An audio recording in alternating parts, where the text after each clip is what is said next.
Welcome to this spring boot crash course. इस course में हम स्प्रिंग बूट को बहुत ही बेसिक लेवल से सीखना स्टार्ट करेंगे और जितने भी कॉन्सेप्ट हैं स्प्रिंग बूट के, जितने भी टॉपिक हैं, सबको वन बाय वन हम कवर करेंगे इस वीडियो में। तो इस कोर्स को कंप्लीट करने के बाद, स्प्रिंग बूट को मास्टर करने के बाद, नेक्स्ट वीडियो में हम स्प्रिंग वेब एमवीसी को स्टार्ट करेंगे with spring boot for building web application. So make sure कि इस कोर्स को आप अच्छे से वॉच करो ताकि आपको स्प्रिंग बूट के हर एक कॉन्सेप्ट की नॉलेज हो। तो वीडियो स्टार्ट करने से पहले आपसे एक हम्बल सी रिक्वेस्ट कि अगर आप चैनल पे न्यू हैं तो जल्दी से चैनल को सब्सक्राइब कीजिए और वीडियो को लाइक कीजिए। तो चलें शुरू करते हैं इस कोर्स को। तो चलें सबसे पहले हम बात करते हैं कि स्प्रिंग बूट है क्या। देखिए, जैसा कि मैंने पहले आपसे कहा कि हम थ्योरेटिकल पार्ट को बहुत कम यूज़ करेंगे और प्रैक्टिकल पार्ट को हम काफ़ी ज़्यादा यूज़ करेंगे। देखिए, सबसे पहला पॉइंट है हमारे पास, बहुत ही थोड़े से पॉइंट बताऊँगा लेकिन सिर्फ वो बताऊँगा जो इम्पोर्टेंट है। सबसे पहला पॉइंट है spring boot is a framework. हम सब जानते हैं स्प्रिंग बूट फ्रेमवर्क है जावा लैंग्वेज का। बट फ्रेमवर्क होता क्या है? देखिए, फ्रेमवर्क क्या करता है, ये डेवलपर के काम को आसान कर देता है। मतलब आप एक डेवलपर हैं, आप एक जावा डेवलपर हैं, आप डिफरेंट एप्लीकेशंस डेवलप करना चाहते हैं तो उसके अंदर काफ़ी सारा काम होता है। काफ़ी सारा काम होता है जो हमें मैन्युअली करना पड़ता है, खुद करना पड़ता है। फ्रेमवर्क क्या करते हैं, वो काम आपके लिए ऑटोमेटिकली कर देते हैं खुद, आप बच जाते हैं, आप नहीं करते वो काम। अगर हम बात करें जावास्क्रिप्ट की तो उसके भी डिफरेंट फ्रेमवर्क्स अवेलेबल हैं, जैसे रिएक्ट हो गया, ओके, उसके बाद नोड जेएस हो गया, एंगुलर हो गया, एक्सप्रेस जेएस हो गया। इसी तरह से अगर हम पाइथन की बात करें तो जैंगो उसका फ्रेमवर्क है। पाइथन के अंदर गेमिंग की बात करें तो पाइगेम, ये भी उसका फ्रेमवर्क है। इसी तरह से जावा लैंग्वेज का भी स्प्रिंग बूट एक फ्रेमवर्क है जो आपको काफ़ी ज़्यादा पावर प्रोवाइड करता है अगर आप एक जावा डेवलपर हैं, और इसकी हेल्प से आप बड़ी से बड़ी एप्लीकेशन बना सकते हैं, चाहे वो जैसी भी हो। तो पहला पार्ट हमारा कंप्लीट हुआ कि स्प्रिंग बूट एक फ्रेमवर्क है और फ्रेमवर्क क्या होता है ये भी हमने देख लिया। उसके बाद देखें, spring boot is a combination of spring framework and embedded server. देखें, जैसा कि मैंने आपसे कहा कि अगर आप जावा के बेसिक्स भी जानते हैं ना, ऑब्जेक्ट ओरिएंटेड प्रोग्रामिंग को जानते हैं, तो आप स्प्रिंग बूट सीख सकते हैं। हमने इस चैनल पे स्प्रिंग को कवर नहीं किया, हम डायरेक्ट स्प्रिंग बूट पे आ गए हैं और मैं आपको गारंटी देता हूँ आप सीख जाओगे। परेशान नहीं होना आपने, ये नहीं सोचना कि स्प्रिंग हमने सीखा नहीं है सर और हम डायरेक्ट स्प्रिंग बूट सीख रहे हैं, नहीं। हमने पिछली सीरीज में जब सीखा था सर्वलेट के बारे में, अगर आप एक न्यू सब्सक्राइबर हैं तो मैं आपको बता दूं कि इस चैनल पे जावा के रिलेटेड हमने काफ़ी सारा कंटेंट जो है वो कवर कर लिया है।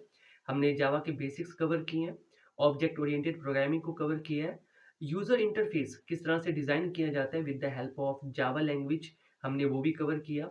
उसके अलावा बैकएंड के काफ़ी सारे कॉन्सेप्ट्स हमने क्लियर किए। अभी जो लास्ट सीरीज जो हमने अभी थोड़े दिन पहले कंप्लीट की वो थी हमारी वेब डेवलपमेंट के रिलेटेड। उसके अंदर क्या था, उसके अंदर हमने पढ़ा था सर्वलेट के बारे में। ओके, आपको याद होगा अगर आप मेरे सब्सक्राइबर हैं, अगर नहीं है तो अभी सब्सक्राइब कर दीजिए और कोशिश कीजिए वो पिछली सीरीज आप जाकर देखिए मेरे चैनल पे। उसमें पढ़ा था हमने सर्वलेट के बारे में। सर्वलेट क्या होते हैं, हमने कहा था सर्वलेट को रन करने के लिए हमें ज़रूरत होती है एक सर्वर की। ओके, तो हमने क्या किया था, हम गए थे इंटरनेट पे, हमने टॉमकैट सर्वर को सर्च किया, उसे डाउनलोड किया, फिर अपने प्रोजेक्ट के अंदर उसे इंस्टॉल किया, राइट। उसके बाद उसे कॉन्फ़िगर किया। अब कॉन्फ़िगरेशन में काफ़ी सारे इश्यूज़ आ जाते हैं, बाज़ औक़ात वो ठीक तरीके से रन नहीं होता, वो कॉन्फ़िगर नहीं होता, तो काफ़ी सारे इश्यूज़ हैं जो हमें फेस करने पड़ते हैं। अब ये काम हम क्या कर रहे थे, मैन्युअली कर रहे थे। बट अब स्प्रिंग बूट आ गया तो हमारे पास पावर आ गई है। क्या पावर आई है यहाँ पर देखें, इसके अंदर होता है हमारे पास एम्बेडेड सर्वर। मतलब ये कि स्प्रिंग बूट के अंदर पहले से एक टॉमकैट सर्वर रखा हुआ है, आपको खुद से डाउनलोड करने की, इंस्टॉल करने की, कॉन्फ़िगर करने की ज़रूरत नहीं है। आपने सिर्फ प्रोजेक्ट बनाना है और फिर प्रोजेक्ट को रन करना है। आपको टेंशन नहीं लेनी सर्वर के बारे में। ओके, ये दूसरा पॉइंट हो गया उसका। अब आगे देखें, it provides an easier and faster way to setup, configure and run both simple and web application. क्यों फास्टर होता है, अभी मैंने आपको बता दिया, क्योंकि ये काफ़ी सारा काम ऑटोमेटिकली हमारे लिए कर देता है। ओके, हमें ज़रूरत नहीं पड़ती मैन्युअली जाके एक एक काम को करने की। तो इससे क्या होता है, डेवलपमेंट की जो स्पीड है वो इंक्रीज हो जाती है। नेक्स्ट देखें, no requirement for XML configuration. अच्छा, ये काफ़ी इंटरेस्टिंग बात है।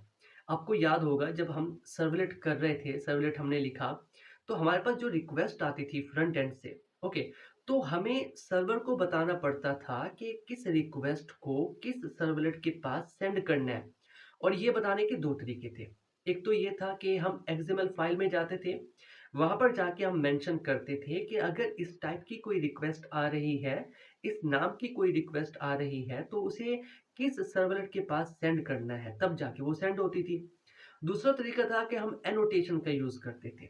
ओके, दोनों तरीके हमने ट्राई किए थे। अब यहाँ पर क्या हो रहा है, वो जो हम कॉन्फ़िगरेशन कर रहे थे एक्सएमएल फाइल के अंदर जाके, वो यहाँ पर नहीं होगी। मतलब वो झंझट ही खत्म हो गया है। खुद से जाके कॉन्फ़िगरेशन करने का जो मामला था, वो यहाँ पर खत्म हो गया। स्प्रिंग बूट ने वो काम भी अपने ज़िम्मे ले लिया। उसने कहा कि भाई आप डेवलपमेंट पे, आप लॉजिक पे फ़ोकस करो, बाकी जितने भी काम हैं वो मैं आपको करके दूँगी। ओके। उसके बाद देखिए नेक्स्ट है हमारे पास, it offers a CLI command line interface tool for developing and testing the Spring Boot application. अब सीएलआई जो होते हैं, अक्सर स्टूडेंट्स क्या करते हैं, अक्सर स्टूडेंट्स इसे हल्के में लेते हैं, वो कमांड लाइन इंटरफेस को सीखते ही नहीं है। आप भी अगर आप लैपटॉप यूज़ करते हैं या कंप्यूटर यूज़ करते हैं तो आप माउस का यूज़ करते होंगे, या हो सकता है आप नहीं माउस का यूज़ करते होंगे। अगर टच लैपटॉप है तो आप टच सेंसिटिव का यूज़ करते होंगे। लेकिन सीएलआई का आप में से बहुत कम स्टूडेंट्स होंगे जो यूज़ करते होंगे, बट कमांड लाइन इंटरफेस को यूज़ करना कितना ज़रूरी है इस कोर्स में आप सीखेंगे। ओके। बहुत ज़रूरी है। मैं कोशिश करूँगा कि कमांड लाइन इंटरफेस के रिलेटेड भी एक वीडियो बनाऊँ, जिसमें आपको सिखाऊँ कि कौन-कौन सी इम्पोर्टेंट कमांड्स होती हैं हमारे पास, जिनको हम यूज़ करते हैं। ओके? तो इसके बारे में हम बात करेंगे। तो ये कुछ बातें थी स्प्रिंग बूट के रिलेटेड कि स्प्रिंग बूट क्या होता है? क्या-क्या ये हमें फ़ायदे प्रोवाइड करते हैं? अच्छा, यहाँ पर एक चीज़ मैं और ऐड कर देता हूँ। अभी तो हमने बात की कि स्प्रिंग बूट के एडवांटेजेस क्या-क्या होते हैं। अच्छा, इसका एक डिसएडवांटेज भी है। ओके। ज़ाहिर-सी बात है, कोई भी फ्रेमवर्क हो उसमें कोई ना कोई कमी होती है। फिर उस कमी को पूरा करने के लिए एक और फ्रेमवर्क आ जाता है। फिर उसमें कोई कमी होती है तो उसको पूरा करने के लिए एक और फ्रेमवर्क आ जाता है। इसी तरह से स्प्रिंग के साथ हुआ। पहले हम स्प्रिंग यूज़ करते थे, फिर स्प्रिंग में कुछ खामियाँ थी, कुछ कमियाँ थी। ओके जी। तो स्प्रिंग बूट आया, उसके अंदर वो जो कमियाँ थी जो कि पिछले फ्रेमवर्क में थी वो दूर हो गई। इसके अंदर क्या है कि जो भी डिपेंडेंसीज़ आप ऐड करते हो, डिपेंडेंसीज़ क्या होती हैं उनके बारे में हम बात करेंगे। आपने कन्फ्यूज़ नहीं होना। जो भी वर्ड मैं यूज़ करूँगा मैं उसको एक्सप्लेन करूँगा। या तो इस वीडियो में या नेक्स्ट वीडियो में, आपने परेशान नहीं होना, आपने जुड़े रहना है। तो क्या होता है, जब भी आप डिपेंडेंसीज़ को यूज़ करते हो, तो कुछ डिपेंडेंसीज़ जो होती हैं वो आपके प्रोजेक्ट के रिलेटेड होती हैं। ओके, स्प्रिंग बूट वो भी रखता है। कुछ ऐसी डिपेंडेंसीज़ भी होती हैं जो कि आपके प्रोजेक्ट के रिलेटेड नहीं होती, फिर भी स्प्रिंग बूट रखता है। तो उससे क्या होता है, आपकी एप्लीकेशन का जो वेट है वो ज़्यादा हो जाता है, जो साइज़ है वो ज़्यादा हो जाता है। तो ये एक ख़ामी है स्प्रिंग बूट में, लेकिन ये इतनी बड़ी नहीं है कि हमारी डेवलपमेंट के रास्ते में आए, एक बैरियर का काम करे। ओके, इसे आपने इग्नोर करना है। बाकी जितनी चीज़ें आपको इस कोर्स में सिखाई जाएँ, कोशिश करें कि आप नोट डाउन करते जाओ। नोट डाउन नहीं करना तो आप साथ के साथ प्रैक्टिस करते जाओ ताकि आप सीख पाओ। अब बात करते हैं सबसे इम्पोर्टेंट क्वेश्चन के बारे में, बल्कि मैं कहूँगा एक ऐसा पॉइंट जहाँ पर आके स्टूडेंट्स कन्फ्यूज़ हो जाते हैं। कहाँ कन्फ्यूज़ हो जाते हैं? वो कन्फ्यूज़ हो जाते हैं कि स्प्रिंग बूट स्टार्ट कहाँ से करें? मतलब वो स्टार्टिंग पॉइंट फाइंड ही नहीं कर पाते। बैठ जाते हैं कि स्टार्ट कहाँ से करना है। देखें, वापस आते हैं और हम यहाँ पर आते हैं। ये है जी इंटरफ़ेस। बिल्कुल नहीं सोचना आपने कि पहले कोई थ्योरी पढ़ लें, कुछ और सीख लें स्प्रिंग बूट के बारे में, बाद में हम आए, नहीं। डायरेक्ट आप फ़ाइल बनाओ, डायरेक्ट प्रोजेक्ट बनाओ। मैं फुल प्रोजेक्ट की बात नहीं कर रहा। प्रोजेक्ट मीन हमारा स्टार्टअप, एक हेलो वर्ल्ड का प्रोजेक्ट। ओके, डायरेक्ट आप हेलो वर्ल्ड के प्रोजेक्ट से स्टार्ट करो। उसके अंदर जो-जो चीज़ें होती हैं मैं आपको बताता जाऊँगा, आप सुनते जाओ, वो चीज़ें कवर होती जाएँगी। मत पढ़ो थ्योरी के अंदर। अगर आप थ्योरी को सीखने बैठ गए तो एक वक़्त आएगा आपका माइंड थक जाएगा, आप छोड़ दोगे। ये सोच कर के यार ये नहीं हो रहा। लेकिन अगर आप प्रैक्टिकल करते जाओगे, कुछ चीज़ें इम्प्लीमेंट करते जाओगे तो आप बूस्ट होते जाओगे कि यार ये मैंने बना लिया ना, मैं कुछ और भी बना सकता हूँ। ओके, तो आहिस्ता-आहिस्ता एनर्जी लेवल, मोटिवेशन जो है आपका वो बढ़ता जाता है जब आप प्रैक्टिकल करते हैं। तो यही वजह है कि मैं थ्योरी पे ज़्यादा फ़ोकस नहीं कर रहा। जितनी इम्पोर्टेंट बातें थीं, जानना आपके लिए स्प्रिंग बूट के बारे में, वो मैंने आपको बता दी। इतना आपको पता होना चाहिए स्प्रिंग बूट के हवाले से, इससे ज़्यादा हम प्रैक्टिकल में कवर करेंगे और आहिस्ता-आहिस्ता आप ये चीज़ें सीखते जाओगे। ओके? तो यहाँ पर देखें, ये है हमारे पास एक वेबसाइट, आपने जाके सर्च करना है start.spring.io, तो आप लैंड करेंगे इस वेब पेज पे। यहाँ पर हम क्या कर रहे हैं, यहाँ पर हम अपना पहला प्रोजेक्ट क्रिएट कर रहे हैं। पहले क्या करते थे हम, मैं आपको वो बता दूँ। पहले हम किसी आईडीई का यूज़ करते थे, या तो इक्लिप्स का या वीएस कोड का या नेटबीन्स का या फिर इंटेलिजे का। उसके अंदर हम प्रोजेक्ट बनाते थे, जो भी क्राइटेरिया होता था प्रोजेक्ट का वो सेट करते थे और उसके बाद प्रोजेक्ट क्रिएट होता था। अब वैसा कुछ नहीं है। सारा का सारा प्रोजेक्ट हम यहाँ पर क्रिएट करेंगे, हमें एक फ़ाइल मिलेगी और उस फ़ाइल को हम ओपन करेंगे किसी भी आईडीई के अंदर, ओके। तो यहाँ पर सबसे पहले हमने लैंग्वेज को सिलेक्ट करना है, लैंग्वेज जावा, क्योंकि हम जावा की बात कर रहे हैं। उसके बाद हमने बिल्ड टूल सेलेक्ट करना है, तो यहाँ पर हम मेवन को सिलेक्ट करेंगे। मेवन के काफ़ी सारे एडवांटेजेस हैं, जब हम प्रैक्टिकली कवर करेंगे इन चीज़ों को तो आप समझ जाएँगे कि क्यों हम मेवन चूज़ कर रहे हैं। यहाँ पर हमारा जो स्प्रिंग बूट का वर्ज़न है वो मैं सिलेक्ट करता हूँ 3.4.1। यहाँ पर आप देख रहे होंगे कि साथ में लिखा हुआ है स्नैपशॉट। स्नैपशॉट मीन कि इन पे अभी काम चल रहा है, तो इनको कभी भी आपने सेलेक्ट नहीं करना, ठीक है जी? उसके बाद ग्रुप का नाम आप कुछ भी सेट कर सकते हैं, लेकिन वो उलट होना चाहिए, ठीक है जी? मतलब जैसे कॉम से आपने स्टार्ट करना है, ठीक है? और मान लो हमारे चैनल का नाम है हम और कोड, तो मैं डायरेक्ट हम और कोड नहीं लिखूँगा, पहले मैं लिखूँगा कॉम डॉट और फिर मैं लिख दूँगा हम और कोड, इस तरह से, ओके? उसके बाद आर्टिफैक्ट में आप लिख दो, अपने प्रोजेक्ट का नाम भी लिख सकते हो, आपकी मर्ज़ी है। तो यहाँ पर मैं लिख देता हूँ for example project first, okay? इस तरह से प्रोजेक्ट फर्स्ट, यहाँ पर भी प्रोजेक्ट फर्स्ट, उसके बाद डिस्क्रिप्शन इतनी काफ़ी है कि हमारा डेमो प्रोजेक्ट है फॉर स्प्रिंग बूट। यहाँ से आप पैकेजिंग को सिलेक्ट कर सकते हैं, तो मैं यहाँ से जार सेलेक्ट कर रहा हूँ। जार और वार में क्या फ़र्क होता है ये भी आपको बताएँगे, ओके। उसके बाद जावा का वर्ज़न मैं 17 सेलेक्ट कर रहा हूँ, ठीक है जी। उसके बाद यहाँ पर देखिए हमारे पास ऑप्शन है डिपेंडेंसीज़ का, ओके जी। अब ये एक बहुत बड़ा एडवांटेज है स्प्रिंग बूट के अंदर जिसको हम गेन करेंगे। पहले अगर आपको याद हो तो हमने जेडीबीसी पढ़ा था, तो जेडीबीसी के अंदर हम क्या करते थे, अपनी एप्लीकेशन को डेटाबेस के साथ कनेक्ट करते थे। तो उसके लिए हमें डाउनलोड करना पड़ता था जेडीबीसी कनेक्टर, ओके। वो डाउनलोड करते थे, उसकी जार फाइल होती थी हमारे पास, उसे अपने प्रोजेक्ट के अंदर रखते थे और फिर जो भी कनेक्शन होता था एसक्यूएल के साथ वो हम कनेक्ट करते थे। यहाँ पर वैसा नहीं है, हमें कोई भी चीज़ एक्सटर्नली डाउनलोड करने की ज़रूरत नहीं है।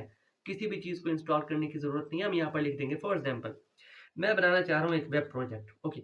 अब वेब प्रोजेक्ट के अंदर जितनी भी चीज़ें मेरे काम की होंगी, ये मुझे प्रोवाइड कर देगा, ठीक है जी? यहाँ पर देखें बिल्ड वेब, उसके बाद including restful application using spring MVC, उसके बाद अपाचे टॉमकैट वो भी इसके अंदर हमें मिल जाएगा, ठीक है? इसे सेलेक्ट कर लेते हैं। इसके अलावा अगर आप कोई और डिपेंडेंसी ऐड करना चाहते हैं तो आप वो भी कर सकते हैं। फॉर एग्ज़ाम्पल अगर आप डेटाबेस की बात करते हैं एसक्यूएल तो आप वो भी यहाँ से सेलेक्ट कर सकते हैं।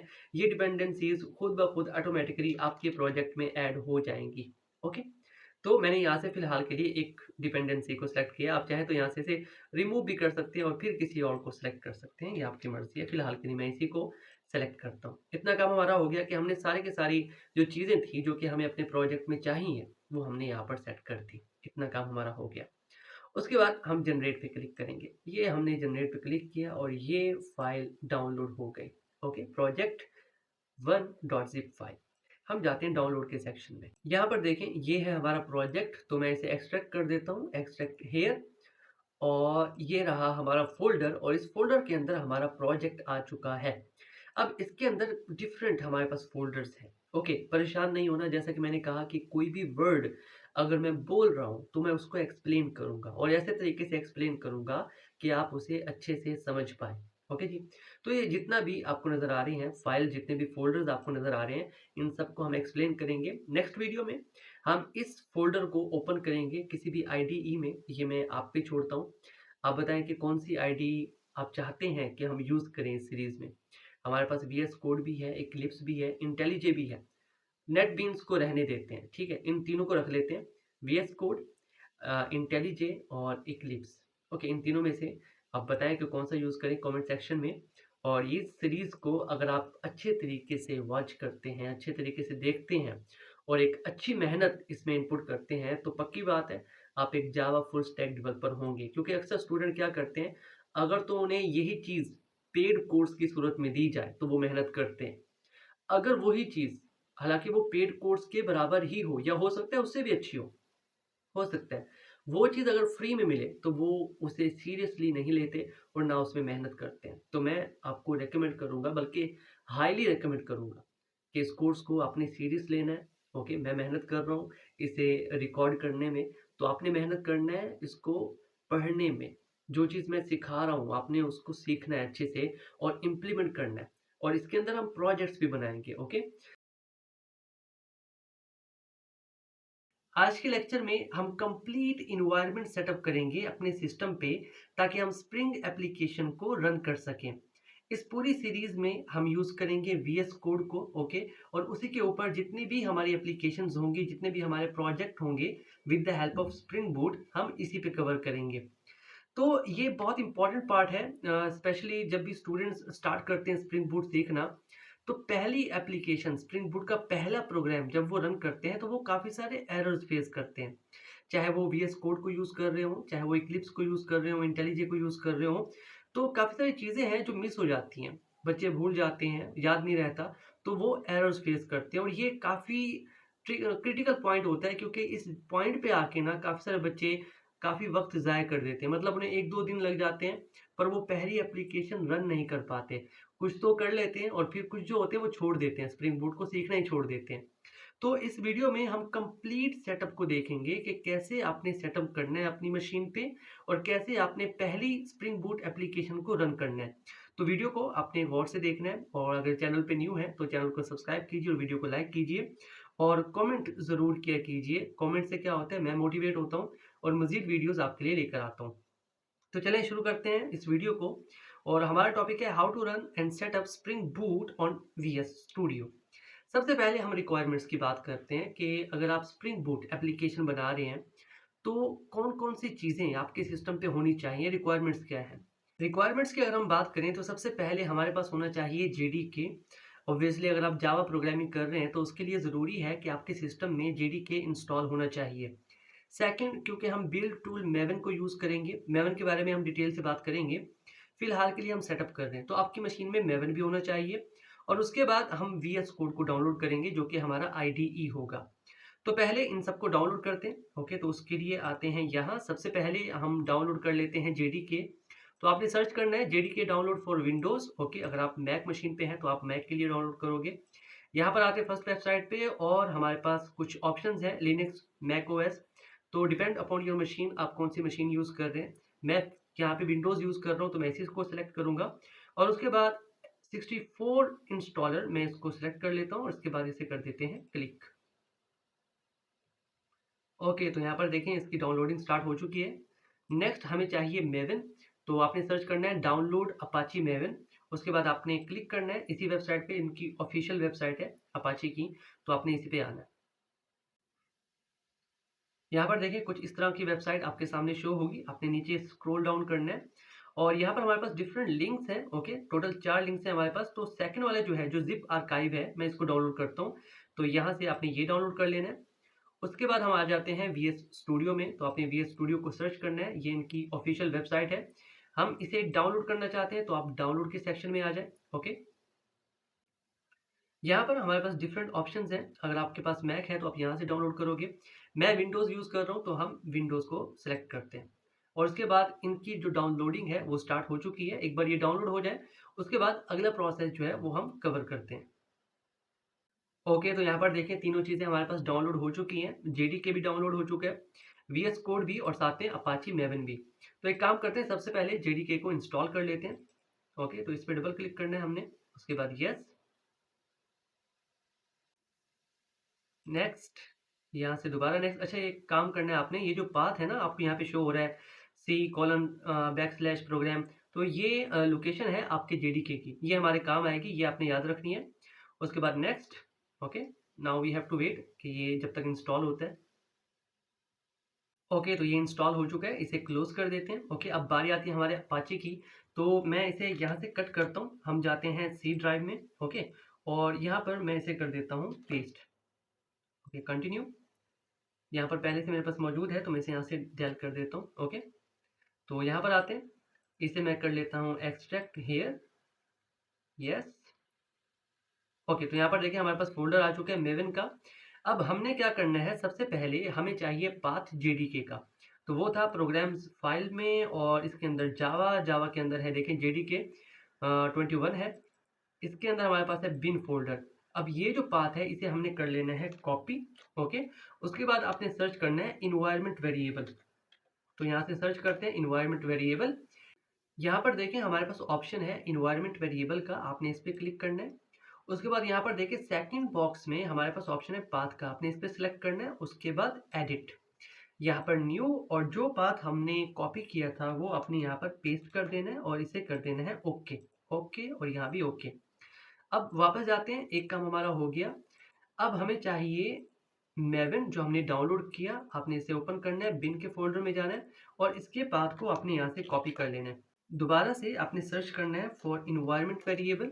ओके, दोबारा से इन्वायरमेंट वेरिएबल में जाना है, आपने पाथ को सिलेक्ट करना है दूसरे बॉक्स में से। उसके बाद एडिट, ठीक है, न्यू करते हैं और वो जो पाथ है इसे यहाँ पर पेस्ट कर देते हैं। ओके, और इसे यहाँ से कर लेते हैं हम ओके, ओके और ओके। चलिए जी, दो काम हमारे हो गए।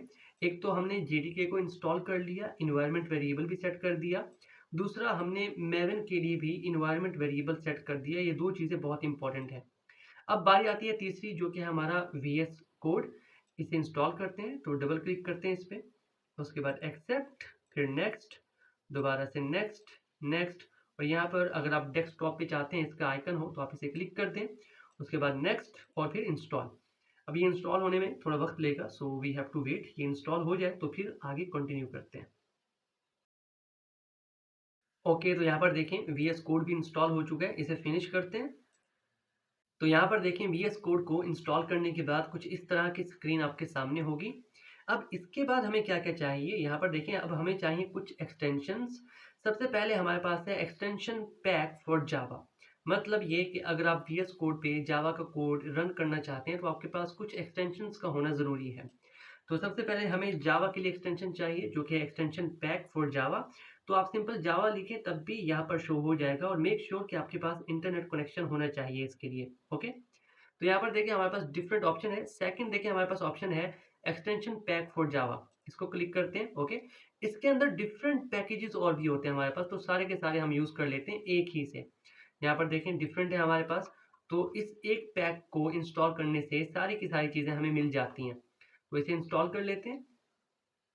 इसके बाद हमें कुछ और एक्सटेंशंस चाहिए। देखिए हमारे पास है स्प्रिंग बूट टूल, एक ये भी चाहिए, स्प्रिंग बूट डैशबोर्ड ये भी चाहिए, स्प्रिंग बूट इनिशियलाइजर ये भी हमें चाहिए।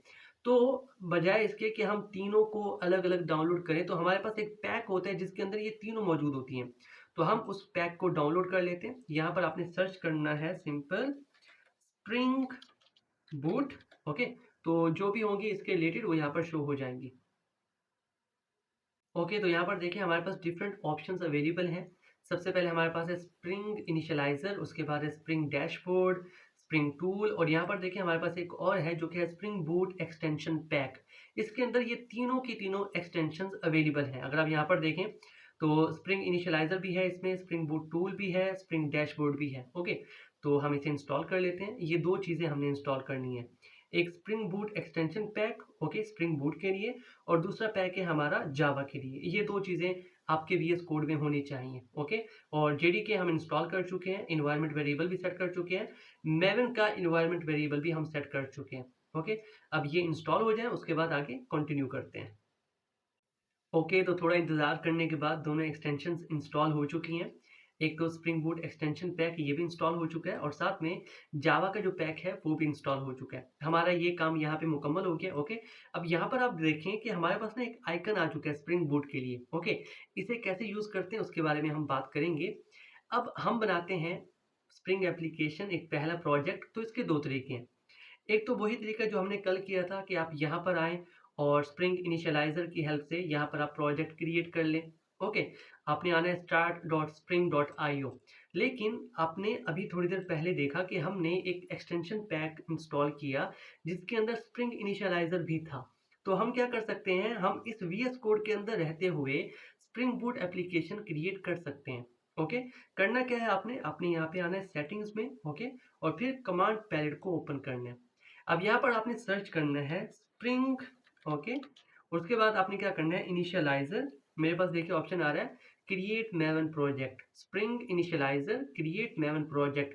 हो सकता है आपके पास ना आए तो आपने थोड़ा आगे लिख लेना, मतलब स्प्रिंग इनिशियलाइजर क्रिएट, और जब आप मेवन लिखेंगे तो ये ऑप्शन आ जाएगा। ओके, उसके बाद जी आपने इस पे क्लिक करना है। अब डिफरेंट ऑप्शंस आपसे बोलेगा, जैसे कि वहाँ पर हम सेलेक्ट करते हैं ना, वर्जन सेलेक्ट करते हैं, बिल्ड टूल सेलेक्ट करते हैं हम, और भी काफ़ी सारी चीज़ें हैं। तो यहाँ पर देखिए सबसे पहले हमसे पूछ रहा है वर्जन। ओके, तो यहाँ पर वर्जन हम सेलेक्ट कर लेते हैं 3.3.7। ओके, तो इसको मैं सेलेक्ट कर लेता हूँ। उसके बाद लैंग्वेज जावा। अब यहाँ पर हमने अपनी एप्लीकेशन को एक ग्रुप आईडी देनी है, तो मैं इसे दे देता हूँ हम, और कोड जो कि हमारे चैनल का नाम है। ओके, इतना हो गया। उसके बाद एंटर। उसके बाद हमारे प्रोजेक्ट का नाम, तो ये हमारा पहला प्रोजेक्ट है, तो मैं इसे नाम दे देता हूँ प्रोजेक्ट 1। उसके बाद एंटर। अब वो पूछ रहा है जार या वार, तो हम जार पे काम करेंगे। उसके बाद वर्जन पूछ रहा है, तो हमने जो डाउनलोड किया जेडीके का वर्जन वो 21 था। आपने क्या करना है, 21 से पहले सेलेक्ट कर लेना है, 17 सेलेक्ट कर लेते हैं, ठीक है, ये स्टेबल होता है। उसके बाद डिपेंडेंसीज आप ऐड कर सकते हैं। तो मुझे चाहिए वेब की डिपेंडेंसीज, तो पहली जो है वो वेब सॉकेट है, इसे नहीं करना। नीचे देखें स्प्रिंग वेब, ये रहा हमारे पास। ओके, तो इसको सेलेक्ट करते हैं। उसके बाद एंटर। तो ये अब हमसे पूछ रहा है कि ये जो प्रोजेक्ट हमने बना लिया है ये किस फोल्डर में आपने सेव करना है। ओके, तो यहाँ पर हम एक फोल्डर क्रिएट कर लेते हैं, न्यू फोल्डर, और ये हमारा स्प्रिंग का प्रोजेक्ट है, तो मैं स्प्रिंग बूट नाम दे देता हूँ। ओके, इसे ओपन करते हैं और हम कहते हैं कि इसी के अंदर एक फोल्डर बना दो। ओके, अब यहाँ पर देखें कॉर्नर में ये फोल्डर क्रिएट हो रहा है, तो आपने तसल्ली रखनी है, ठीक है, सब्र रखना है, आहिस्ता आहिस्ता काम होगा। ठीक है, पहली बार हो रहा है तो इसमें थोड़ा वक्त लगता है। देखिए जी, ऑप्शन आ रहा है हमारे पास fail to create a project. Okay, अब ये दो, इसकी एक वजह हो सकती है क्योंकि मेरा इस वक्त जो नेट कनेक्शन है ना वो थोड़ा वीक है, इसकी और कोई वजह नहीं हो सकती। ठीक है, तो एक बार फिर से ट्राई करते हैं। ठीक है जी, तो आते हैं कमांड पैलेट में जल्दी से, मैवन, यहाँ पे वर्जन सेलेक्ट कर लेते हैं। उसके बाद जावा, यहाँ पर मैं एग्जाम्पल ही रहने देता हूँ, ठीक है, इसे भी डेमो रहने देते हैं। जार सेलेक्ट करते हैं, वर्जन 17, और यहाँ से वेब की डिपेंडेंसी चाहिए हमें। ओके, और उसके बाद एंटर। यहाँ पर पूछ रहे हैं हमसे कि कहाँ इसे स्टोर करना है। ओके, डाउनलोड्स में आ गए हम। यहाँ पे एक फोल्डर क्रिएट कर लेते हैं, न्यू फोल्डर ही रहने देते हैं, इसके अंदर हम कहते हैं क्रिएट कर दो। ओके, तो देखिए डाउनलोडिंग हो रही है, इसी वजह से ना मेरा नेटवर्क जो था वो थोड़ा वीक था, तो वो नहीं हो सकी। अब डाउनलोड हो चुकी है। ठीक है, अब वो कह रहे हैं इसे ओपन करने, तो हम कहते हैं हाँ इसे ओपन कर दो।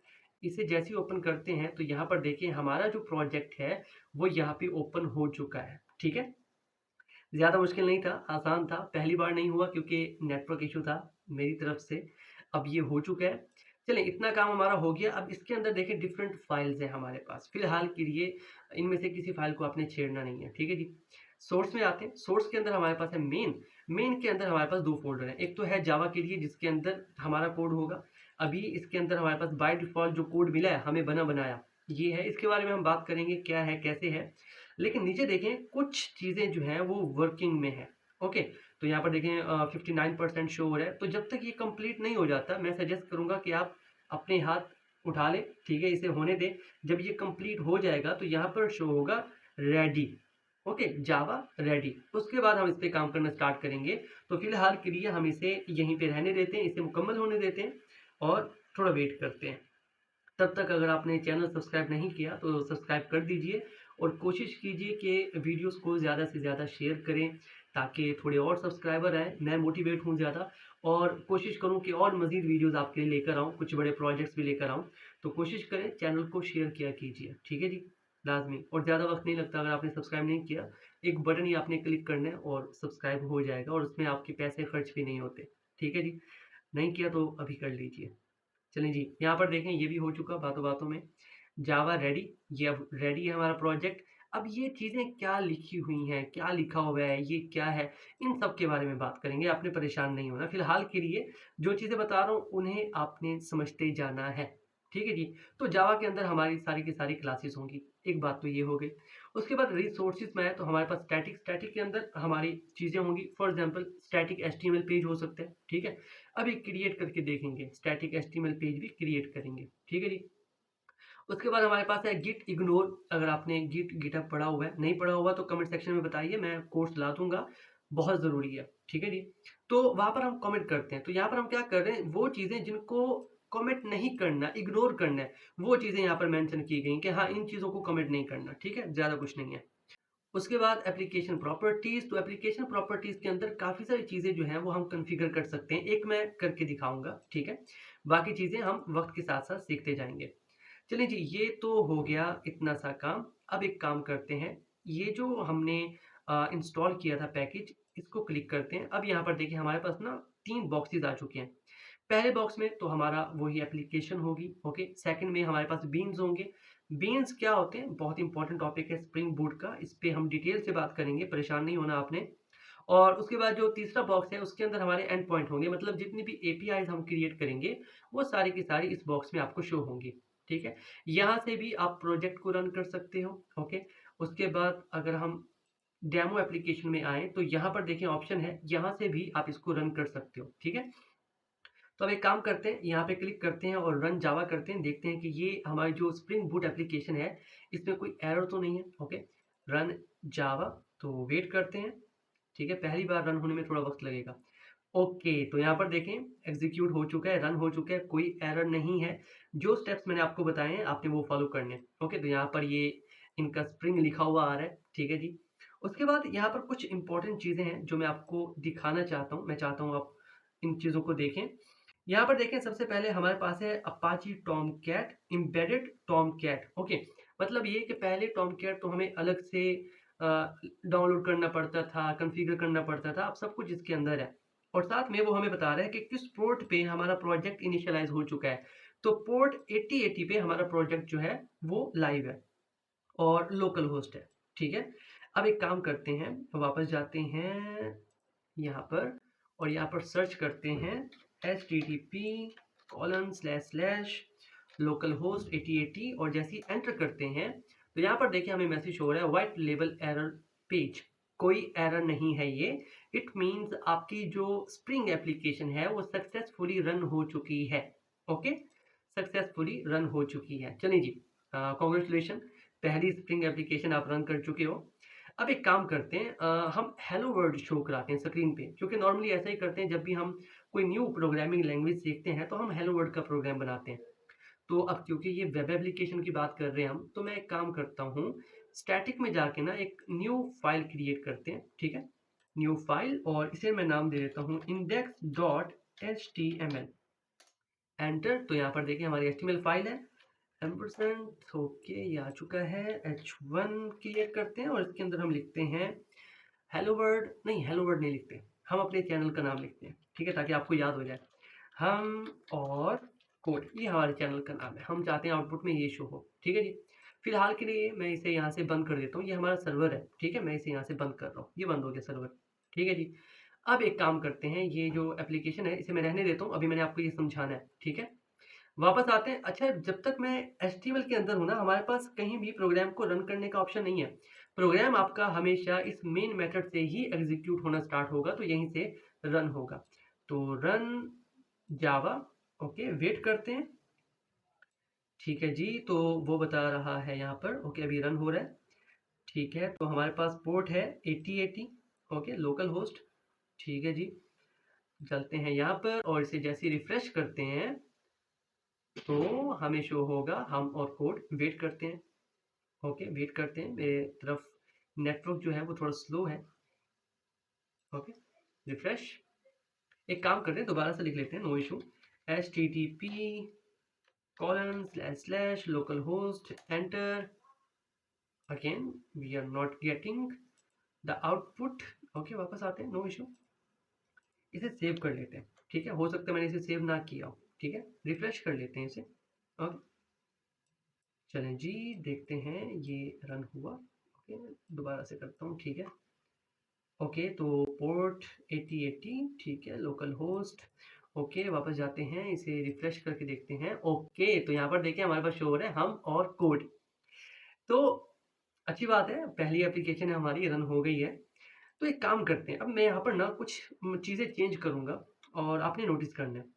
मैं इसे स्टॉप करता हूँ। अब यहाँ पर है index.html, ठीक है, मैं एक काम करता हूँ, मैं इसका नाम ना चेंज कर देता हूँ। तो रीनेम का ऑप्शन ये रहा, मैं इसे चेंज कर देता हूँ और इसे हम कहते हैं हेलो, ओके। तो मैंने क्या किया, इसका नाम चेंज कर दिया। अब एक काम करते हैं, इसे सेव कर लेते हैं और दोबारा से इस एप्लीकेशन को हम रन करते हैं, ओके। चलिए जी, तो ये एग्जीक्यूट हो रहा है, वेट करते हैं। पोर्ट 8080 लोकल होस्ट, वापस जाते हैं और इसे रिफ्रेश करते हैं। तो अब यहाँ पर देखिए हमारे पास शो नहीं हो रहा हम और कोड। बहुत टेक्निकल पॉइंट है, तवज्जो से समझना है आपने। देखें, जब भी हम कोई वेब एप्लीकेशन, में से ठीक कर लूँ एक सेकंड, जब भी हम कोई वेब एप्लीकेशन डेवलप करते हैं ना, तो जो हमारा होम पेज होता है, हम उसका नाम सेट करते हैं इंडेक्स पेज, index.html। तो क्या करता है सर्वर जो होता है वो सर्च करता है इंडेक्स पेज को, हमने नहीं बताया उसे। ओके, हमने पहले इंडेक्स लिखा, सर्वर ने सर्च कर लिया कि इंडेक्स, इस एप्लीकेशन के अंदर इंडेक्स पेज कौन सा है, उसने उसे सर्च कर लिया और हमें आउटपुट में शो कर दिया। पर जैसे ही हमने नाम चेंज किया वो सर्च नहीं कर पाया, क्योंकि वो सर्च कर रहा था index.html और हमने नाम चेंज कर दिया। तो जब भी आपने होम पेज बनाना है ना, क्योंकि हम होम पेज से फिर नेविगेट होते हैं, बटन्स होते हैं हमारे पास, तो पहले हमें होम पेज ही चाहिए होता है। ठीक है, तो रीनेम कर देते हैं इसे और दोबारा से इसका नाम सेट कर देते हैं इंडेक्स। ओके, सेव करते हैं और रिफ्रेश करते हैं। ठीक है जी, अब ये दोबारा से रन हो रहा है। Okay okay, port 8080 local host, वापस जाते हैं और मैं इसे रिफ्रेश करता हूँ। अब यहाँ पर देखिए हमारे पास शो हो रहा है हम और कोड। ओके, अब यहाँ पर कुछ और चीज़ें मैं आपको बताना चाहता हूँ। ठीक है, इस कोड की तरफ हम आएंगे। ये जो कोड लिखा हुआ है ना, ये कोड मैं आपको समझाऊंगा, लेकिन कुछ चीज़ें हैं जो आपको पता होनी चाहिए। ठीक है, अब मैंने बात की थी आपसे, मैं इसे क्लोज कर देता हूँ, इस एप्लीकेशन प्रॉपर्टीज के बारे में। अब बाज़-औक़ात क्या होता है कि आपका जो पोर्ट होता है, यहाँ पर पोर्ट मुझे मेंशन हो रहा है 8080। बाज़-औक़ात आपका ये पोर्ट बिज़ी होता है या काम नहीं कर रहा होता है या कुछ भी हो जाता है यार, कुछ भी हो जाता है कि 8080 पे आपको नहीं मिल रहा, तो आप पोर्ट चेंज कर सकते हो। आप पोर्ट चेंज कर सकते हो। तो जब भी आपको ये इश्यू आ रहा हो कि आपकी जो एप्लीकेशन है वो मतलब पोर्ट 8080 पे आपको नहीं मिल रही, तो आप यहाँ आके चेंज कर सकते हो। तो आपने सिंपल लिखना क्या है, आपने लिखना है सर्वर डॉट, ओके, और यहाँ पर आपने करना है पोर्ट, और पोर्ट में यहाँ पर सेलेक्ट कर देता हूँ फॉर एग्जांपल 9191। आपकी मर्जी, आप कोई भी सेट करो यार, मर्जी है आपकी। इसे सेव करते हैं। ठीक है, और एक बार फिर से इस एप्लीकेशन को हम रन करते हैं। ओके, वेट करते हैं, वेट करते हैं, स्प्रिंग आ गया, आगे अभी हो रहा है ये। ओके, तो अब यहाँ पर देखिए हमारे पास जो पोर्ट है वो चेंज हो चुका है। अब हमारे पास पोर्ट है 9191। आई थिंक सो कि आपको ये नज़र आ रहा हो। ठीक है, काफ़ी छोटा लिखा हुआ है तो नज़र नहीं आ रहा, मैं बोल रहा हूँ 9191 लिखा हुआ है यहाँ पे। ठीक है, साथ में लोकल होस्ट। तो यहाँ पर आते हैं। अब अगर मैं इसे रिफ्रेश करूँ तो अब हमें कुछ नहीं मिलेगा इस पेज पे, क्योंकि 8080 पे कुछ है ही नहीं। अब हमने जो कुछ रखा हुआ है वो हमने रखा हुआ है 9191 पे, 9191 एंटर। ओके, अब यहाँ पर देखिए हमें शो हो रहा है हम और कोड। मतलब ये कि इस फाइल के अंदर, इसे मैं हटा देता हूँ, इस एप्लीकेशन प्रॉपर्टीज के अंदर हम काफ़ी चीज़ें कॉन्फ़िगर करते हैं। उनमें से एक जो छोटी सी एग्जांपल थी वो मैंने आपको करके दिखा दी। ठीक है जी, अब इसको मैं नीचे कर लेता हूँ थोड़ा। इतना काम हमारा हो गया कि किस तरह से हमने सेटअप करना है, किस तरह से पहली एप्लीकेशन को हमने रन करना है। थोड़ा बहुत हमने बात की इन फ़ोल्डर्स के बारे में, जो मेन हमारे पास थे जावा, हमारे पास रिसोर्सेज़ का फ़ोल्डर था, एप्लीकेशन प्रॉपर्टीज़ के बारे में हमने पढ़ा, गिट इग्नोर के बारे में पढ़ा। उसके बाद हमारे पास है pom.xml फाइल, जिसे हम कहते हैं प्रोजेक्ट ऑब्जेक्ट मॉडल।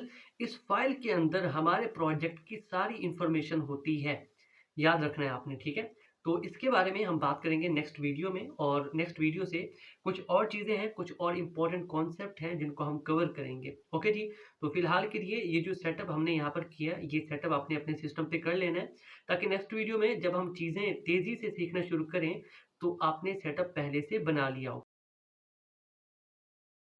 आज की वीडियो में हम बहुत ही इम्पोर्टेंट फाइल के बारे में बात करेंगे, जो कि है पॉम, प्रोजेक्ट ऑब्जेक्ट मॉडल। ये फाइल बहुत ही ज़्यादा इम्पोर्टेंट है। आप कह सकते हैं कि अगर ये फाइल ठीक है तो आपका प्रोजेक्ट ठीक है। अगर इस फाइल में कोई मिस्टेक है, कोई गड़बड़ है, तो उस सूरत में आपका प्रोजेक्ट किसी काम का नहीं होगा। तो ये फाइल बहुत इंपॉर्टेंट है, इसीलिए इस वीडियो में हम बात करेंगे इस फाइल के बारे में, और इसके अंदर जितनी भी चीज़ें आपको लिखी हुई नज़र आ रही हैं, हर एक चीज़ को हम डिटेल से डिस्कस करेंगे, अच्छे से समझेंगे। और इसी के साथ हम बात करेंगे मैवन के बारे में, जो कि काफ़ी ज़्यादा इम्पॉर्टेंट है। आपको याद होगा जब हमने स्प्रिंग बूट का प्रोजेक्ट क्रिएट किया था तो हमने मैवन को सिलेक्ट किया था। अब हमने मैवन को सेलेक्ट तो कर लिया, अगर हमें पता ही ना हो कि मैवन है क्या तो कोई फ़ायदा नहीं है। तो इसलिए ज़रूरी है कि आपको नॉलेज होनी चाहिए मैवन के बारे में, कि मैवन क्या होता है, क्या मैवन का काम होता है, और अक्सर इंटरव्यूज़ में ये पूछा जाता है क्वेश्चन मैवन के बारे में। तो इस वीडियो में 2 चीज़ें कवर करेंगे। एक तो हम बात करेंगे pom.xml के बारे में, जो कि बहुत इंपॉर्टेंट फाइल है। दूसरा हम कवर करेंगे मैवन को। ओके, तो वीडियो स्टार्ट करने से पहले आपसे एक हम्बल सी रिक्वेस्ट कि अगर आप चैनल पे न्यू हैं तो चैनल को सब्सक्राइब कीजिए और वीडियो को लाइक कीजिए। तो चलें शुरू करते हैं इस वीडियो को। और सबसे पहले हम बात करते हैं ग्रुप आईडी के बारे में और आर्टिफैक्ट आईडी के बारे में। यहाँ पर देखें, आपको नज़र आ रहा है ग्रुप आईडी, आर्टिफैक्ट आईडी यहाँ पर भी है। तो ये है क्या और इसका मतलब क्या है? देखें, जब भी हम प्रोजेक्ट बनाते हैं ना तो उसके अंदर हम ग्रुप आईडी भी देते हैं। मैं बात कर रहा हूँ मैवन प्रोजेक्ट की। जब भी हम मैवन प्रोजेक्ट बनाते हैं तो हम ग्रुप आईडी देते हैं, ओके, आर्टिफैक्ट आईडी देते हैं। और हम कहते हैं कि ग्रुप आईडी जो है वो यूनिक होनी चाहिए। क्यों यूनिक होनी चाहिए, उसके बारे में बात करते हैं। तो हम क्या करते हैं, जो भी हमारा डोमेन नेम होता है, फॉर एग्जाम्पल अगर हमारा डोमेन नेम है humorcode.com, तो हम उसको उलट लिख लेते हैं com.humorcode। ओके, तो ये यूनिक हो जाता है। तो ये यूनिक क्यों होना चाहिए उसके बारे में बात करते हैं। देखें, मान लीजिए ये हमारे पास ना, ये हमारे पास है मैवन की रिपोजिटरी। कुछ इस तरह से ये मैवन की रिपोजिटरी है। इसके अंदर काफ़ी सारे प्रोजेक्ट्स रखे हुए हैं, ठीक है जी। और हम भी अपना प्रोजेक्ट बना रहे हैं। मैं यहाँ पर एक छोटा सा प्रोजेक्ट बना देता हूँ। ये हमारा प्रोजेक्ट है और ये है हमारे पास मैवन की रिपोजिटरी। मैं यहाँ पर लिख देता हूँ मैवन, और मैं इसका लिंक भी दे दूंगा आपको, ठीक है। मैवन रेपो, ये हमारी मैवन की रेपो है। और हम क्या करना चाह रहे हैं, ये जो हम अपना प्रोजेक्ट बना रहे हैं, मैं इसे नाम दे देता हूँ पी। ये हमारा प्रोजेक्ट है। अब क्या है कि इस मैवन रेपो के अंदर पहले से काफ़ी सारे प्रोजेक्ट्स रखे हुए हैं जो डिफरेंट कंपनीज ने, डिफरेंट लोगों ने बनाकर रखे हुए हैं। ओके, अब हर प्रोजेक्ट का कोई ना कोई नाम होगा, उनके ग्रुप की कोई ना कोई आईडी होगी। तो ज़रूरी है कि आपके ग्रुप की आईडी उनके ग्रुप की आईडी के साथ मैच ना हो, ताकि आप अपने प्रोजेक्ट को यूनिकली आइडेंटिफाई कर सकें। पहली बात। अब ग्रुप आईडी क्या होती है, देखें, मान लीजिए ये आपका प्रोजेक्ट है और ये प्रोजेक्ट आपने मैवन रेपो के अंदर सेट कर दिया, ठीक है जी। मान लीजिए आपका एक और प्रोजेक्ट है, वो भी आपने रख दिया। एक और प्रोजेक्ट है, वो भी आपने रख दिया। अब आपके 3 प्रोजेक्ट्स हो चुके हैं, ठीक है जी। मैं इनको नाम दे देता हूँ। फॉर एग्जाम्पल यहाँ से मैं कह देता हूँ कि ये आपका प्रोजेक्ट है पी, ठीक है जी। ये आपका प्रोजेक्ट है P1, ओके, ये रहा P1, तो सॉरी ये P2 हो गया, और ये रहा P3। ओके, बातों को समझना है आपने, ये काफ़ी ज़्यादा इंपॉर्टेंट है। एक बार लॉजिक आपको समझ में आ गया, कॉन्सेप्ट आपको समझ में आ गया, तो चीज़ों को समझना आपके लिए आसान हो जाएगा, ठीक है जी। अब हमारे पास 3 प्रोजेक्ट्स हैं। अब हम क्या कर सकते हैं, हम इनको एक ग्रुप में बंद कर सकते हैं, ठीक है जी। ये हमने इन्हें एक ग्रुप में रख दिया। अब इस ग्रुप की एक आईडी होती है जो कि यूनिक होगी, मैंने आपको पहले बताया, ठीक है जी। तो यहाँ पर आ जाती है हमारे पास इस ग्रुप की आईडी। तो ये आ गई group ID, group, okay, ID, ठीक है जी, जो कि हमारे इस ग्रुप को यूनिकली आइडेंटिफाई करेगी। एक बात क्लियर हो गई कि हमारे पास ये जो ग्रुप आईडी लिखा हुआ है ये क्या है। सेकंड हमारे पास होती है आर्टिफैक्ट आईडी। तो आर्टिफैक्ट आईडी क्या होती है, इसके अंदर जो आपके प्रोजेक्ट रखे हुए ना, अब डिफरेंट प्रोजेक्ट्स हैं, उनको वो यूनिकली आइडेंटिफाई करती है आपकी आर्टिफैक्ट आईडी। तो इसकी आर्टिफैक्ट आईडी हो गई पी, इसकी P2, इसकी P3। तो जब भी आप यूज़ करेंगे इस ग्रुप में से पी को, तो आप ग्रुप आईडी सेलेक्ट कर देंगे, ग्रुप आईडी जो भी इसकी आईडी होगी, और साथ में इसके आर्टिफैक्ट का नाम। कैसे, मैं आपको समझाता हूँ। यहाँ पर देखें, हम क्या कर रहे हैं, हम यूज़ कर रहे हैं स्प्रिंग बूट को, ओके। और स्प्रिंग बूट के अंदर ये जो स्प्रिंग फ्रेमवर्क है, ये है इसके ग्रुप की आईडी। तो मैवन के अंदर इसका एक ग्रुप बना हुआ होगा। मान लीजिए ये मैवन का ही ग्रुप है, ओके।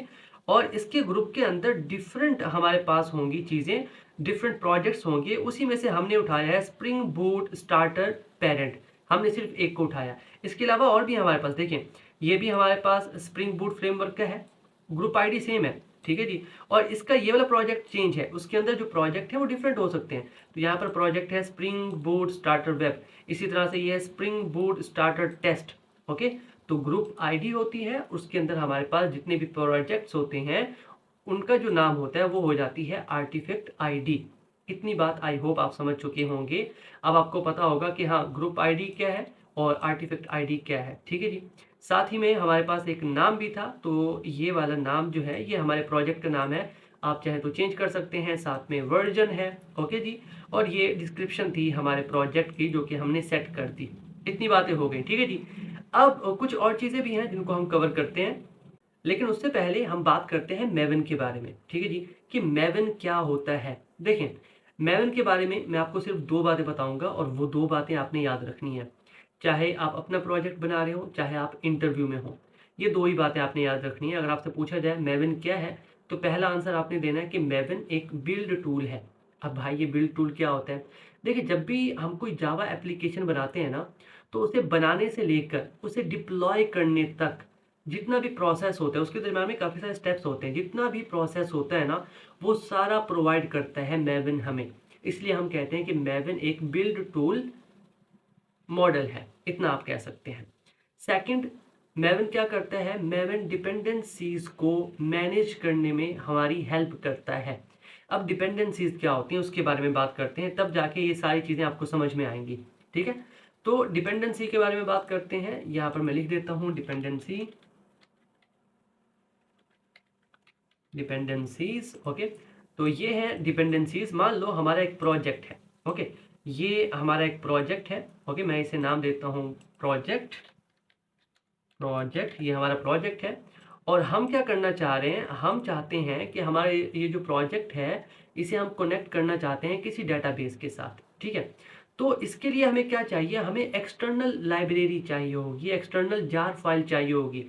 मतलब ये कि अगर आप किसी भी प्रोजेक्ट को डेटाबेस के साथ कनेक्ट करना चाहते हैं फॉर एग्जांपल, तो हमें क्या चाहिए होता है? हमें चाहिए होता है एक एसक्यूएल कनेक्टर, ठीक है जी। तो मैं इसे नाम दे देता हूँ कनेक्टर का, जो कि है एसक्यूएल कनेक्टर, ठीक है जी, एसक्यूएल कनेक्टर। अगर हमें ये चाहिए तो हम क्या कर सकते हैं? हम जाएंगे इंटरनेट पे, सबसे पहले सर्च करेंगे इंटरनेट पे जाके एसक्यूएल कनेक्टर, उसकी एक जार फाइल हमें मिलेगी, हम उसे डाउनलोड करेंगे, हमारे सिस्टम में आ जाएगी। फिर हमारे सिस्टम से हम उसे अपने प्रोजेक्ट के अंदर सेट कर देंगे और फिर हम उसे यूज़ कर सकते हैं और उसकी हेल्प से हमारा ये जो प्रोजेक्ट है वो डेटाबेस के साथ कनेक्ट हो जाएगा। अब बात करते हैं डिपेंडेंसीज के बारे में। देखें, हमारा प्रोजेक्ट जो था, अब ये डिपेंड कर रहा है एसक्यूएल कनेक्टर पे, कि अगर एसक्यूएल कनेक्टर है तभी ये कनेक्ट कर पाएगा डेटाबेस के साथ, अदरवाइज ये डेटाबेस के साथ कनेक्ट नहीं कर सकता। इट मीन्स हमारा प्रोजेक्ट डिपेंड कर रहा है किसी और लाइब्रेरी पे, किसी जार फाइल पे। तो ये जो है एसक्यूएल कनेक्टर, ये डिपेंडेंसी है हमारे इस प्रोजेक्ट की। आई होप आप समझ चुके होंगे कि डिपेंडेंसी क्या होता है, ठीक है जी। अब बात करते हैं कि मेवन किस तरह से मैनेज करता है डिपेंडेंसीज को। अभी हमने देखा कि अगर हमें चाहिए और हम मैन्युअली करना चाहते हैं तो हमें इंटरनेट पे जाना होगा, डिपेंडेंसीज को डाउनलोड करना होगा। अब जब भी हम प्रोजेक्ट बनाते हैं तो एक डिपेंडेंसी यूज़ नहीं करते, काफ़ी सारी डिपेंडेंसीज यूज़ करते हैं। फिर उन्हें डाउनलोड करो, उनका जो वर्जन है उसका ख्याल रखना पड़ता है कि कौन सा वर्जन हम डाउनलोड कर रहे हैं, तो काफ़ी सारी चीज़ें हैं। तो ये चीज़ें जो हैं, क्या किया उसने, मेवन ने हमारे लिए काम आसान कर दिया। कैसे, मैं आपको समझाता हूँ। अब मेवन ने क्या कहा? उसने कहा कि आप तवज्जो दें अपने प्रोजेक्ट के ऊपर। मान लो ये हमारा प्रोजेक्ट है, ओके, प्रोजेक्ट है हमारा। अब मेवन ने हमें एक फाइल दे दी जिसके बारे में अभी थोड़ी देर पहले हमने बात की, जो कि है pom.xml फाइल, pom.xml फाइल। और इस फाइल का जो फुल फॉर्म है वो है प्रोजेक्ट ऑब्जेक्ट मॉडल, ठीक है। अब होगा क्या? जब भी हमें कोई डिपेंडेंसी चाहिए होगी तो हम कहेंगे pom.xml को, ठीक है जी। pom.xml क्या करेगा? आगे जाके जहां से भी उसे डिपेंडेंसी मिलेगी, हम कैसे कहेंगे ये भी मैं आपको समझाऊंगा। फिलहाल के लिए आपने लॉजिक को समझना है। तो मान लो रिमोटली कहीं पर नेट के ऊपर रखी हुई है, मैं यहाँ पर लिख देता हूँ रिमोटली कहीं भी नेट के ऊपर रखी हुई है वो डिपेंडेंसी, वो जार फाइल। तो pom.xml क्या करेगा? जाके उस डिपेंडेंसी को वहां से उठाएगा, ठीक है जी। इसने डिपेंडेंसी यहाँ से उठा ली और उसके बाद ये क्या करेगा? उसे ऐड कर देगा हमारे प्रोजेक्ट के अंदर। इतना काम होता है। अब पहले जो हम डायरेक्ट जाके चीज़ों को एक्सेस कर रहे थे, अब वो काम खत्म हो चुका है। अब हम कम्युनिकेट कर रहे हैं pom.xml के साथ। उसे हम कह देते हैं कि ये हमारी डिपेंडेंसी है, ये हमें चाहिए, हमें ला कर दो, ओके। तो pom.xml ला कर दे देता है, ओके। अब जब ये उस जार फाइल को लेकर आता है pom.xml, तो ये हमारे लोकल सिस्टम में उसे स्टोर करता है। कैसे स्टोर करते हैं उसके बारे में बात करते हैं, ठीक है। ये लेक्चर थोड़ा थ्योरी पे है, बट ये बहुत इंपॉर्टेंट है क्योंकि मैवन एक बार आपको समझ में आ गया ना, फिर आगे जब स्प्रिंग बूट के रिलेटेड हम एप्लीकेशंस बनाएंगे तो आपको परेशानी नहीं होगी। तो मान लीजिए ये हमारा प्रोजेक्ट है। ओके, मैं इसे नाम भी दे देता हूँ, this is our project. Okay, ये हमारा प्रोजेक्ट है और हम क्या करना चाहते हैं, हमें चाहिए एक डिपेंडेंसी। ठीक है जी, हम क्या करेंगे, हम डिपेंडेंसी के लिए किसको कहेंगे, एक्सएमएल फाइल को। तो ये हमारी है एक्सएमएल फाइल, तो मैं इसे नाम दे देता हूँ पॉम। ओके, डॉट एक्सएमएल, ये फाइल है। हमें डिपेंडेंसी चाहिए तो हम इसे देंगे, मतलब इससे कहेंगे कि भाई हमें ला कर दो, हमने इससे कह दिया। ये क्या करेगा आगे जाके ना, पहले ये हमारे लोकल सिस्टम में चेक करेगा। हमारे लोकल सिस्टम में ना एक फोल्डर बन जाता है रिपोजिटरी का। ठीक है जी, कहाँ पे बनता है वो मैं आपको बताता हूँ। आपने क्या करना है, आपने जाना है यूज़र के सेक्शन में, अभी मैं आपको प्रैक्टिकली जाके दिखाऊंगा। उसके अंदर हमारे पास एक फोल्डर होता है .m2 नाम का। ठीक है जी, और फिर इसके अंदर हमारे पास एक फाइल होती है रिपोजिटरी नाम की। ओके, रिपोजिटरी, इसके अंदर जाके क्या होती हैं, सारी की सारी हमारी जो डिपेंडेंसीज होती हैं वो स्टोर होती हैं। ठीक है जी, और फिर यहाँ पर मैं रिमोट भी बना देता हूँ, बातों को समझना है आपने। ठीक है, ये जहाँ मैं रिमोट लिख रहा हूँ, मान लीजिए ये इंटरनेट है और इंटरनेट से कुछ हमारे पास आ रहा है। ठीक है, तो ये रिमोट हो गया। अब काम कैसे होता है, पहली बार यहाँ पर मान लीजिए हम क्या कर रहे थे, हम एक एसक्यूएल को, ठीक है, एसक्यूएल डिपेंडेंसी को हमने कहा कि हमें ला कर दो। तो उसने क्या किया, पॉम डॉट एक्सएमएल ने यहाँ से उठाया हमें दे दिया। लेकिन पॉम डॉट एक्सएमएल क्या करता है, जब भी वो रिमोटली किसी भी डिपेंडेंसी को डाउनलोड करता है तो उसे स्टोर कर देता है इस रिपोजिटरी नाम फोल्डर के अंदर। ठीक है, तो जब इसने डाउनलोड किया तो ये एसक्यूएल यहाँ भी आ गया, यहाँ भी आ गया और हमारे इस प्रोजेक्ट के अंदर भी आ गया। अब होगा क्या, अब दूसरी बार अगर मैं उसे कॉल करता हूँ, पॉम डॉट एक्सएमएल से कहता हूँ कि भाई मुझे एसक्यूएल कनेक्टर ला कर दो, तो पॉम डॉट एक्सएमएल क्या करेगा, पहले चेक करेगा हमारे इस रिपोजिटरी फोल्डर को, फिर बाद में वो जाएगा आगे। ओके, अगर तो उसे यहीं से मिल जाता है तो अच्छी बात है, उसे नेट पे जाने की ज़रूरत नहीं पड़ेगी, उसे डाउनलोड करने की ज़रूरत नहीं पड़ेगी, लोकल सिस्टम में रखा हुआ है वो उठा लेगा। लेकिन बाय चांस अगर उसे वहाँ पे नहीं मिलता, फिर वो आगे मूव करेगी, नेट पे जाएगी, उसे वहाँ से डाउनलोड करेगी और फिर ऐड कर देगी उसे हमारे प्रोजेक्ट में।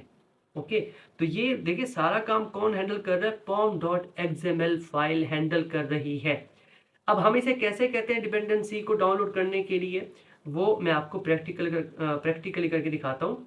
यहाँ पर देखें सी ड्राइव के अंदर हमारे पास एक फोल्डर है यूज़र नाम का, इसके अंदर हम जाते हैं डेल में, यहाँ पर देखें M2 नाम का फोल्डर है। ओके, इसे ओपन करते हैं, इसके अंदर हमारे पास है रिपोजिटरी का फोल्डर। तो जितनी भी हमारी डिपेंडेंसीज होंगी वो आके यहाँ पर स्टोर हो जाती हैं। तो दूसरी बार जब कभी भी हम पॉम डॉट एक्सएमएल से कहते हैं कि हमें कोई डिपेंडेंसी ला कर दो, तो पहले वो इसी फोल्डर में चेक करते हैं, बाद में अगर उसे नहीं मिलती तो फिर वो डाउनलोड करता है। ठीक है, अब हम कहते कैसे हैं ये बातें आपने समझनी है। यहाँ पर देखें हमारे पास ये सेक्शन है डिपेंडेंसीज के लिए, दो डिपेंडेंसीज तो यहाँ पर अवेलेबल है। ओके, ये दोनों, ठीक है जी। अब मैं चाहता हूं कि मैं एसक्यूएल डिपेंडेंसी को इसमें ऐड करूं, कैसे करेंगे आप, सिंपल, आप जाएंगे जी मैवन रिपोजिटरी में, यहाँ पर आप सर्च करेंगे।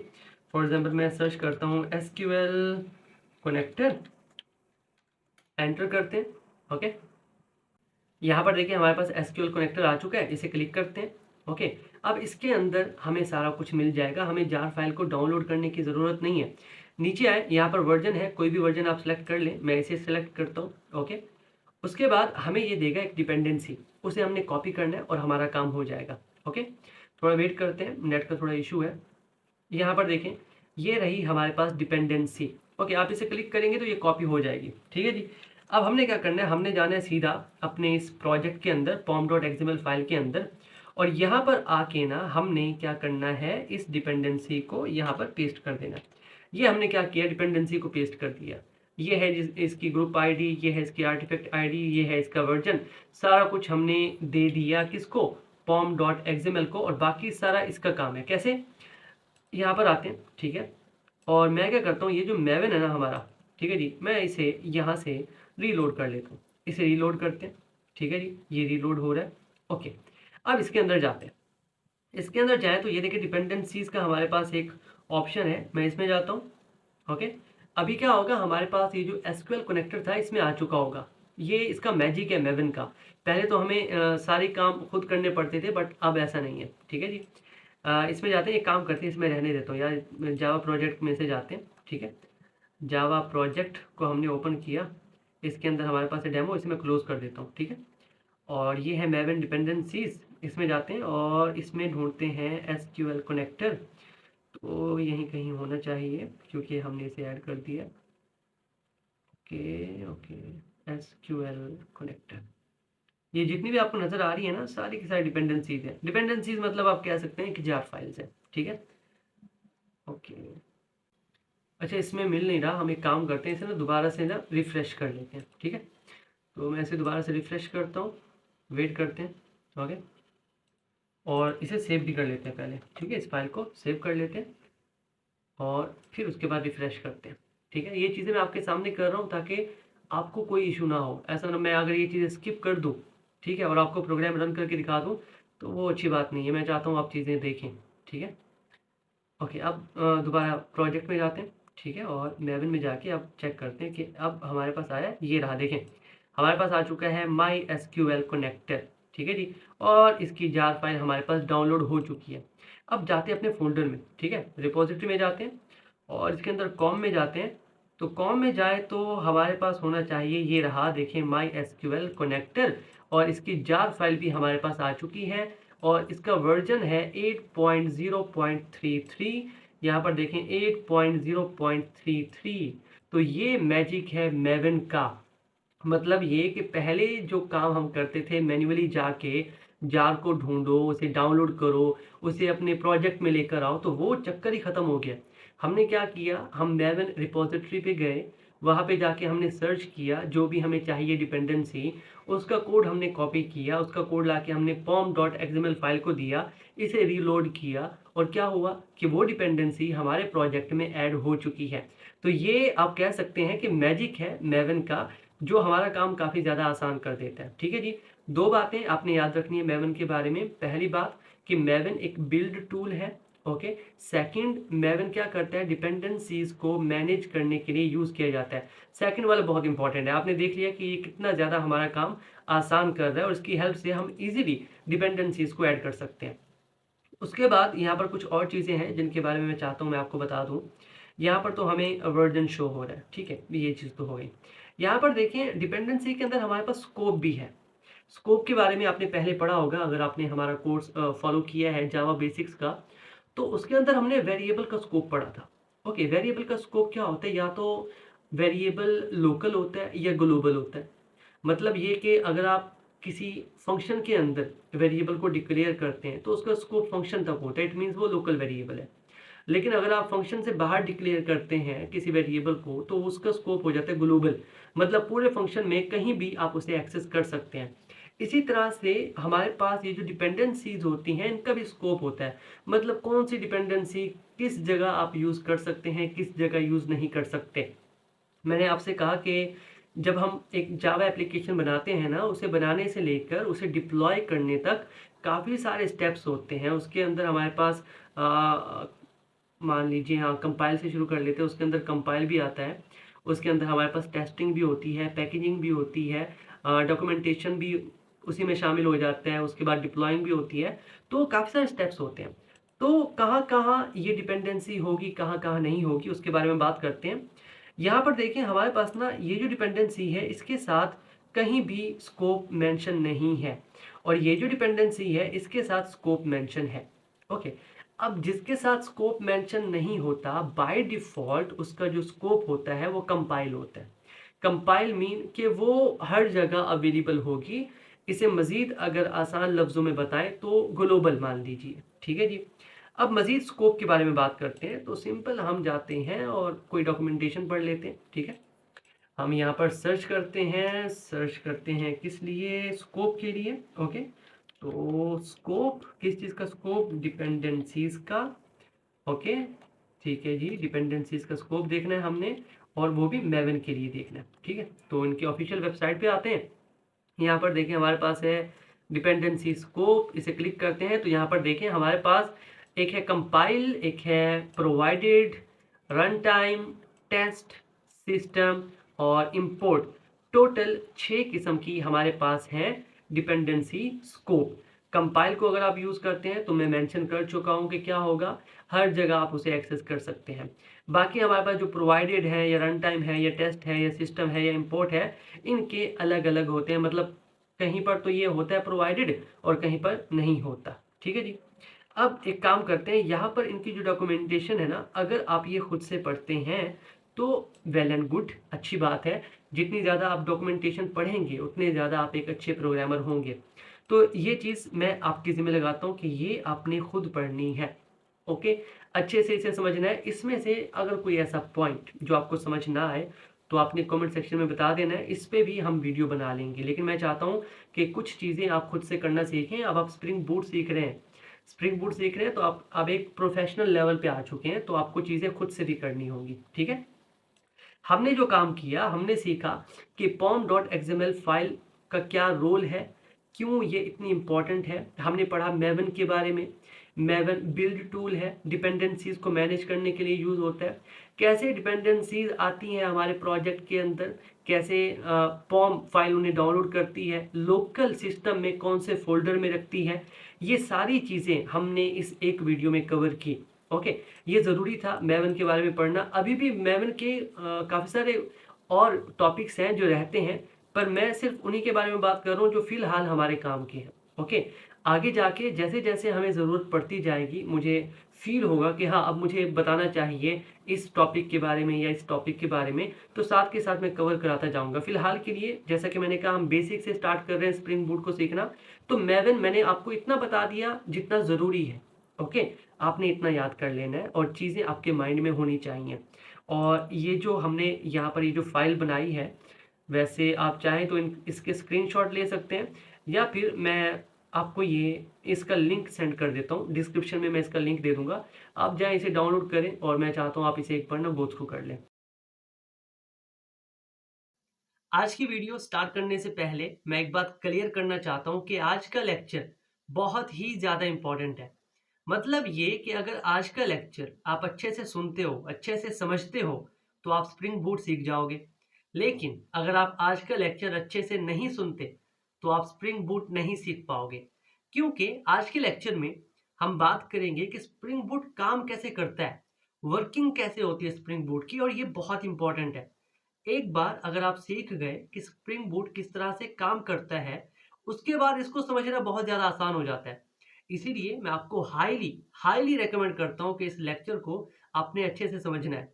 अगर अभी बिजी हो, वीडियो को छोड़ दो यहीं पे, बाद में आना जब आपके पास वक्त हो, और इस वीडियो को अच्छे से देखना, क्योंकि इसके अंदर आप काफ़ी कुछ सीखोगे और वो आपके लिए ज़रूरी है अगर आप स्प्रिंग बूट सीखना चाहते हैं।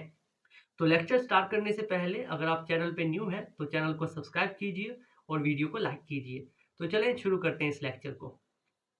चलें तो शुरू करते हैं इस लेक्चर को, और सबसे पहले हम बात करते हैं ऑब्जेक्ट के बारे में। तो उसके लिए मैं क्या करता हूँ, यहाँ पर हम दो क्लासेस क्रिएट करेंगे। सबसे पहली क्लास का नाम हम सेट कर देंगे स्टूडेंट, स्टूडेंट डॉट जावा। एक और क्लास क्रिएट कर लेते हैं यहाँ पर, उसका नाम होगा टीचर, टीचर डॉट जावा। ये दो क्लासेस हमने क्रिएट कर ली। अब यहाँ पर आपने एक चीज़ नोटिस करनी है कि दोनों क्लासेस का जो पैकेज है वो सेम है। टीचर क्लास का पैकेज क्या है हमारे पास, com dot example dot demo. इसी तरह से स्टूडेंट क्लास का भी वही है, और हमारी जो मेन क्लास है उसका भी सेम पैकेज है। मतलब ये कि तीनों क्लासेस एक ही पैकेज में है। एक बात, उसके बाद मैं क्या करता हूँ, स्टूडेंट क्लास के अंदर हम एक फंक्शन क्रिएट करते हैं। ठीक है, तो मैं यहाँ पर लिखता हूँ पब्लिक। इस फंक्शन की रिटर्न टाइप होगी स्ट्रिंग, और इस फंक्शन का नाम होगा हेलो। ठीक है, और ये फंक्शन हमें रिटर्न करेगा एक स्ट्रिंग जिसमें हम लिखेंगे हेलो फ्रॉम स्टूडेंट। ओके, इतना काम हमारा हो गया। अब क्या है, अगर अगर मैं टीचर क्लास में रहते हुए इस स्टूडेंट क्लास के इस फंक्शन को एक्सेस करना चाहता हूं, तो मुझे क्या करना होगा, मुझे स्टूडेंट क्लास का एक ऑब्जेक्ट क्रिएट करना होगा। कैसे करते हैं ऑब्जेक्ट क्रिएट, सबसे पहले क्लास का नाम लिखते हैं, फिर स्टूडेंट का नाम जो भी आप लिखना चाहो आपकी मर्जी। उसके बाद हम न्यू कीवर्ड का यूज करते थे, और फिर क्लास का नाम, और फिर इसे कर देते थे टर्मिनेट। इस तरह से हम एक ऑब्जेक्ट क्रिएट करते थे और फिर उस ऑब्जेक्ट को यूज़ करते हुए हम इजीली एक्सेस कर सकते थे उस मेथड को, उस फंक्शन को जो कि उस क्लास में लिखा हुआ है। अब मेन पॉइंट की तरफ आते हैं। अब क्योंकि हम यूज़ कर रहे हैं स्प्रिंग बूट और मैंने आपसे कहा कि स्प्रिंग बूट यूज़ कर रहे हैं तो हमारे पास पावर होती है। अब यहाँ पर क्या पावर है हमारे पास? यहाँ पर ऐसा है कि पहले तो ऑब्जेक्ट क्रिएट कर रहे थे हम। अब ये पावर हमने दे दी है स्प्रिंग को। हम कहेंगे स्प्रिंग से कि हमें ये ऑब्जेक्ट लाकर दो, वो ऑब्जेक्ट को बनाएगा और हमें लाकर दे देगा। मतलब ये कि हमें ऑब्जेक्ट बनाने की ज़रूरत नहीं है। इसको कुछ इस तरह से समझिए, पहले क्या होता था कि ऑब्जेक्ट हम क्रिएट कर रहे थे। अब हमने कह दिया कि हमने पावर शिफ्ट कर दी है, पावर दे दी है स्प्रिंग को। अब जो भी क्लास का ऑब्जेक्ट हमें चाहिए वो हमें स्प्रिंग प्रोवाइड करेगा। तो मतलब ये कि हमने ऑब्जेक्ट बनाने का जो कंट्रोल था वो दे दिया स्प्रिंग को और इस प्रोसेस को हम कहते हैं इन्वर्जन ऑफ कंट्रोल। मतलब ये कि कंट्रोल हमने स्प्रिंग को दे दिया और इसी कॉन्सेप्ट को हम कहते हैं आईओसी। ओके, अब यहाँ पर आपके माइंड में एक क्वेश्चन आ सकता है कि स्प्रिंग से हम ऑब्जेक्ट लेते हैं तो स्प्रिंग कहाँ से लेके आता है ऑब्जेक्ट? स्प्रिंग कैसे ऑब्जेक्ट क्रिएट करता है? तो इसके बारे में बात करते हैं। ये जो हमारा आईओसी है ना, जिसे हमने कहा इन्वर्जन ऑफ कंट्रोल, ये एक किस्म का बॉक्स होता है। इसके अंदर हमारे ऑब्जेक्ट रखे होते हैं। मतलब जो भी क्लासेस हम क्रिएट करते हैं वो क्लासेस क्या करता है, आईओसी अपने अंदर रख लेता है उनके ऑब्जेक्ट। उसके बाद जब कभी भी हमें ऑब्जेक्ट की ज़रूरत होती है हम मांग लेते हैं। किस तरह से मांगते हैं उसके बारे में बात करेंगे। तो हम आईओसी को कह देते हैं स्प्रिंग को कि भाई हमें ऑब्जेक्ट दे दो इस क्लास का, हम इसे यूज़ करना चाहते हैं। तो वो आईओसी जो है वो हमें ऑब्जेक्ट प्रोवाइड कर देता है।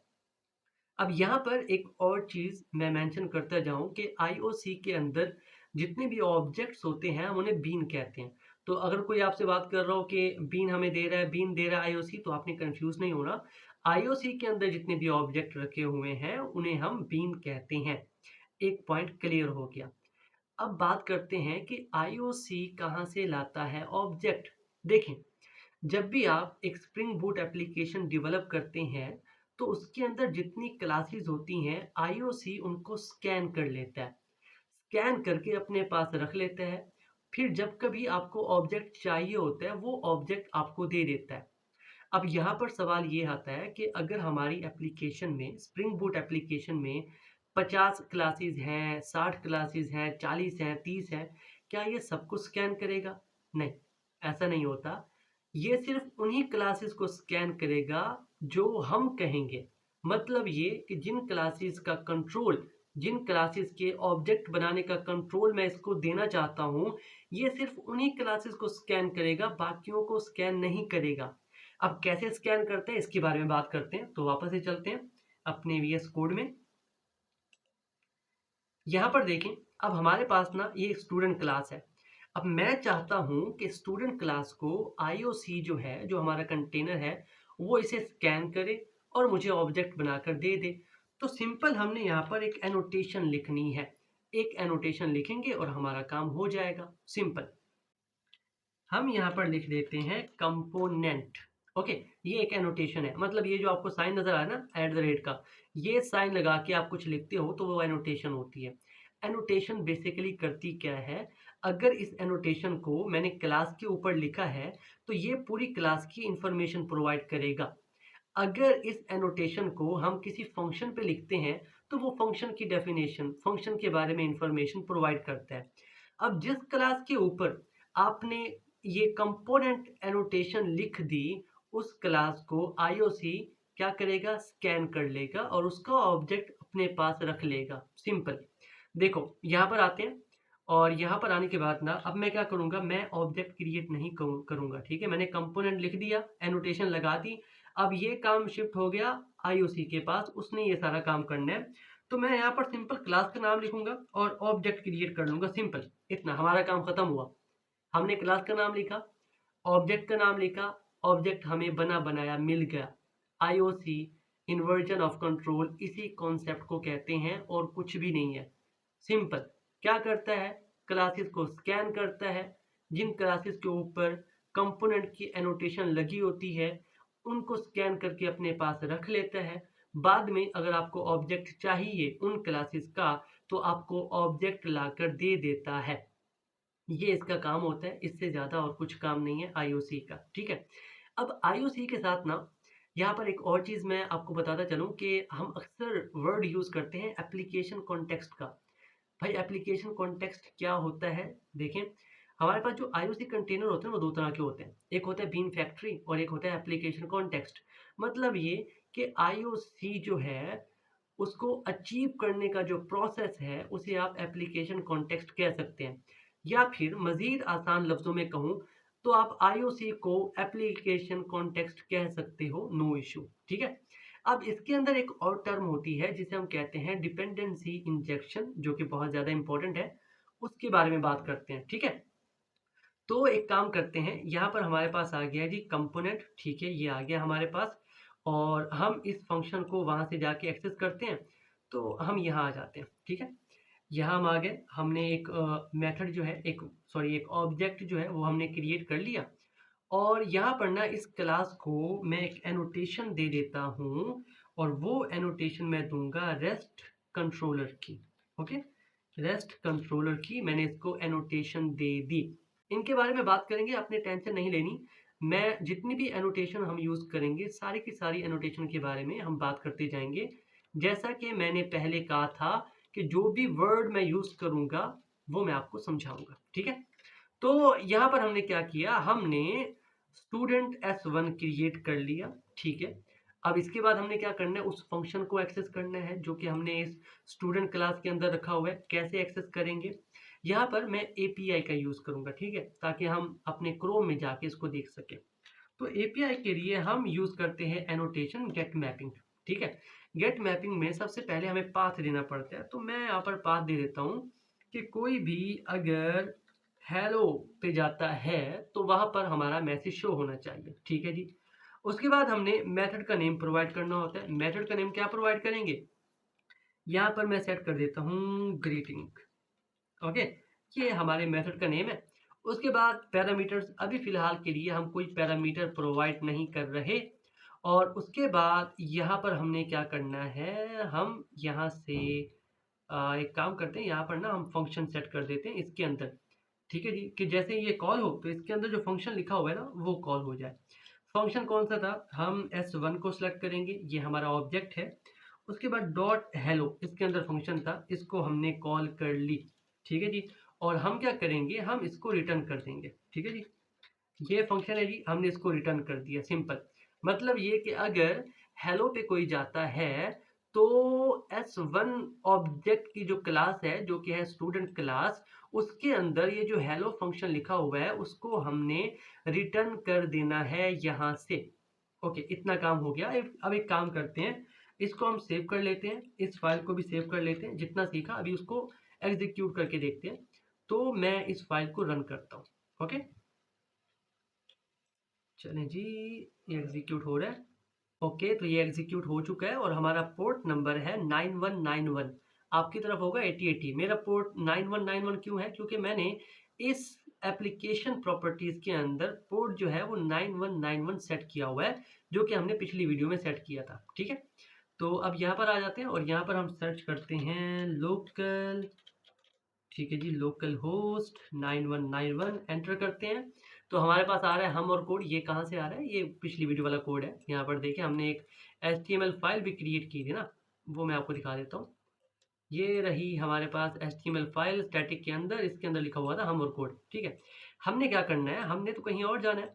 यहाँ से हमने जाना है कहाँ पर, हेलो पर। ओके, एंटर करते हैं तो यहाँ पर देखिए हमारे पास वाइट लेबल एरर शो हो रहा है। क्यों शो हो रहा है, क्योंकि यहाँ पर जो दूसरा पॉइंट है हमारा डिपेंडेंसी इंजेक्शन, वो हमने नहीं किया, ठीक है जी। कैसे, अब मैं आपको समझाता हूँ। हम यहाँ पर आए, इसे मैं कर देता हूँ फिलहाल के लिए क्लोज, ठीक है जी। ये रही हमारी टीचर क्लास। अब एक काम करता हूँ, यहाँ पर हमने जो ऑब्जेक्ट क्रिएट किया इसके ऊपर मैं एक एनोटेशन लगा देता हूँ, एनोटेशन ऑटो वायर्ड। ये लीजिए, हमने एक और एनोटेशन लगा दी इसके ऊपर। अब सेव करते हैं, पहले इस प्रोग्राम को एग्जीक्यूट करते हैं, फिर मैं आपको समझाता हूँ ये क्या है, ठीक है। तो एक बार इस प्रोग्राम को रन करते हैं। ओके, सो एग्जीक्यूट हो रहा है ये। चलें जी, एग्जीक्यूट हो गया, वापस जाते हैं और एक बार पहले तो हम 9191 पे जाते हैं, ठीक है, यहाँ पर आ गए। अब इसके बाद हम जाते हैं हेलो पे, एंटर। तो यहाँ पर देखें अब हमारे पास आ रहा है हेलो फ्रॉम स्टूडेंट। अब मैं आपको समझाता हूँ, देखें यहाँ पर मैं इसे क्लोज नहीं करता, थोड़ा नीचे कर लेता हूँ इसे। ये रहा हमारे पास स्टूडेंट, ठीक है जी, और ये रहा हमारे पास टीचर की क्लास, और हमने यूज की एक एनोटेशन जिसे हम कहते हैं ऑटो वायर्ड, ठीक है जी। अब क्या होता है, देखिए हमारी ये जो क्लास है टीचर क्लास, ये डिपेंड कर रही है स्टूडेंट क्लास पे।